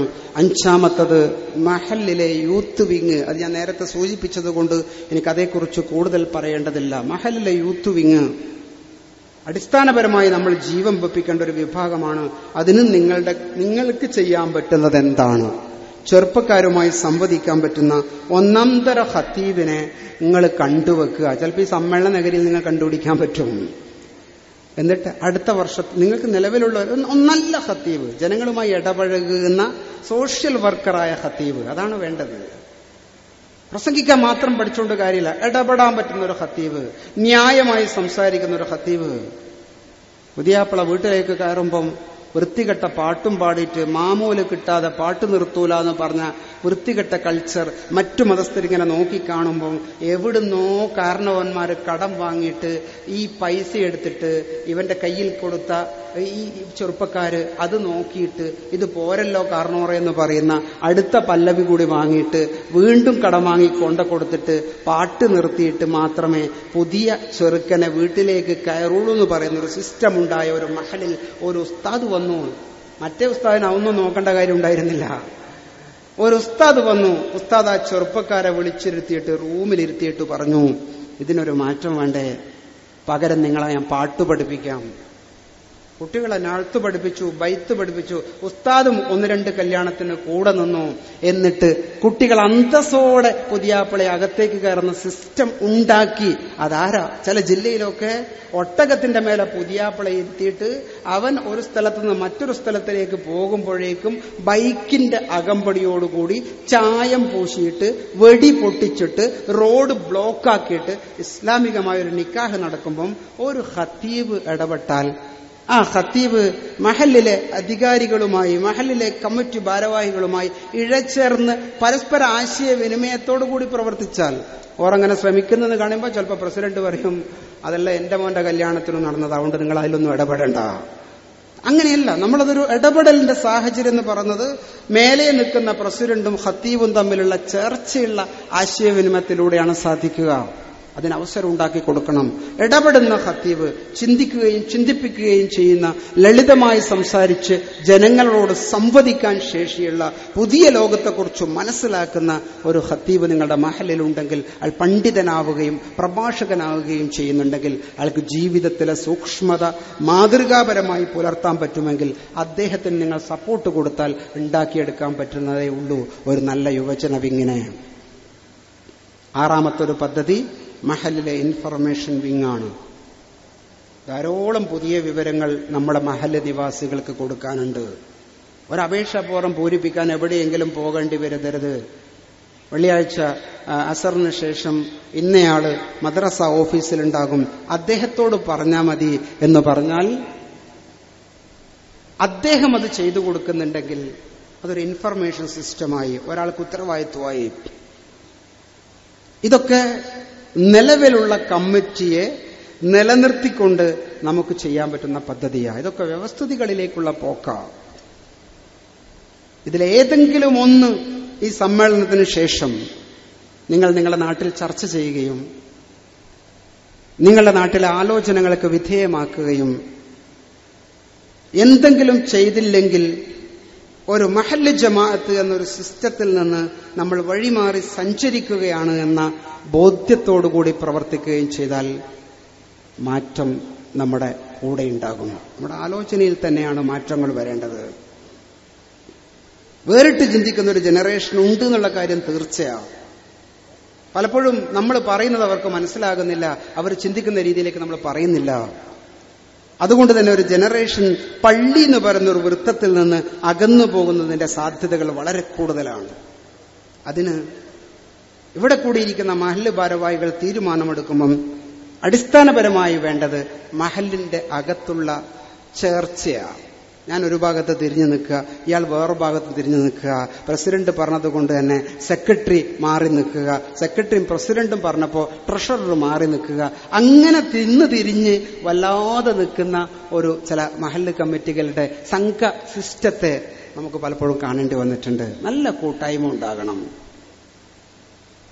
വളരെ ചെറുതായി ഞാൻ ഇങ്ങനെ ഒരു ആശയം നിങ്ങളുടെ മുന്നിലേക്ക് വെക്കാം. മഹല്ല് കമ്മിറ്റിയുടെ യോഗം കൂടുമ്പോൾ യോഗത്തിൽ അജണ്ടയിലേക്ക് പോകുന്നതിന് മുമ്പ് സ്വാഗത പ്രസംഗം കഴിഞ്ഞ് അധ്യക്ഷന്റെ ആമുഖം കഴിഞ്ഞാലുള്ള ഒരു 10 മിനിറ്റ് നേരം കഴിഞ്ഞ മാസം നമ്മളെടുത്ത തീരുമാനവും അത് പ്രവൃത്തിയിൽ കൊണ്ടുവരാൻ പ്രവർത്തിച്ച മെമ്പറുടെ നല്ല പ്രവർത്തനത്തെ എടുത്തു പറയാനുള്ള ഒരു 10 മിനിറ്റ് സമയം അധ്യക്ഷനുണ്ടാക്കിയാൽ, പ്രസിഡന്റ് ഉണ്ടാക്കിയാൽ, ചെറിയൊരു ഉദാഹരണം, പ്രവർത്തിക്കാൻ കൂടെ ആളെ നിൽക്കും.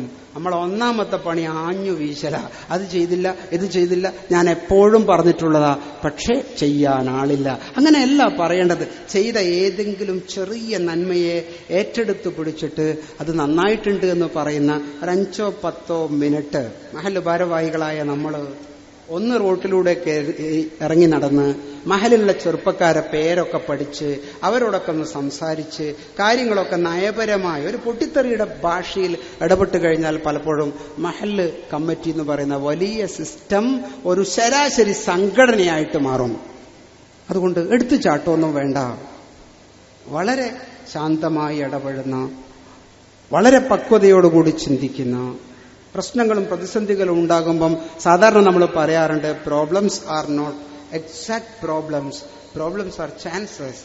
പ്രശ്നങ്ങൾ പ്രശ്നങ്ങളല്ല, പ്രശ്നങ്ങൾ പലതും ചാൻസുകളാണ്, അവസരങ്ങളാണ്. അതുകൊണ്ട് മഹലിൽ പ്രശ്നങ്ങൾ ഉണ്ടായിട്ട് മഹലിന്റെ പ്രവർത്തനങ്ങളെ ചുരുക്കിക്കെട്ടാൻ ആരെങ്കിലുമൊക്കെ നോക്കുന്നുണ്ടെങ്കിൽ അങ്ങനത്തെ ചെറിയ ചെറിയ എത്തിക്കണ്ണികളൊക്കെ ഇങ്ങനെ മുളച്ചു വെക്കുമ്പോൾ ശാന്തമായി അതിനെ കാണാനും ശാന്തമായി അതിനെ നേരിടാനും ഉൾക്കാഴ്ചയോടുകൂടി പ്രവർത്തിക്കാനുള്ള ഒരു പാകത ഒരു മഹല്ല് ജമാഅത്തിന്റെ സംഘത്തിന് ഉണ്ടാവുകയാണെങ്കിൽ ഒരു സംശയമല്ല, നമ്മുടെ സാമൂഹിക മേഖലയിൽ കേരളത്തിൽ ഏറ്റവും തിളക്കത്തോടെ ഉയർന്നു നിൽക്കുന്ന, പള്ളി കേന്ദ്രീകരിച്ച ഏറ്റവും വിശേഷപ്പെട്ട ഒരധികാര സ്ഥാപനമായി നമുക്ക് ഉയർന്നു വരാൻ സാധിക്കും. ഒരു സംഘടന എന്നൊരു പ്രയോഗത്തിൽ നിന്ന് മഹല്ല് കമ്മിറ്റികൾ മാറുകയും കർമ്മശേഷിയിലൂടെ വികസിപ്പിച്ചെടുത്ത ആലോചനയിലോടുകൂടി മുന്നോട്ടു പോവുകയും ചെയ്യാൻ ഈ സമ്മേളനം ഒരു നിമിത്തമാകുമെന്ന് പ്രത്യാശിച്ചുകൊണ്ട് എന്നെ കേട്ടതിന് നന്ദി പറഞ്ഞ് 8:30 എൻ്റെ വാക്കുകൾ അവസാനിപ്പിക്കുന്നു. വആഖിറു ദഅവതി അൽഹംദുലില്ലാഹി റബ്ബിൽ ആലമീൻ. അസ്സലാമു അലൈക്കും വറഹ്മത്തുള്ളാഹി വബറകാതുഹു.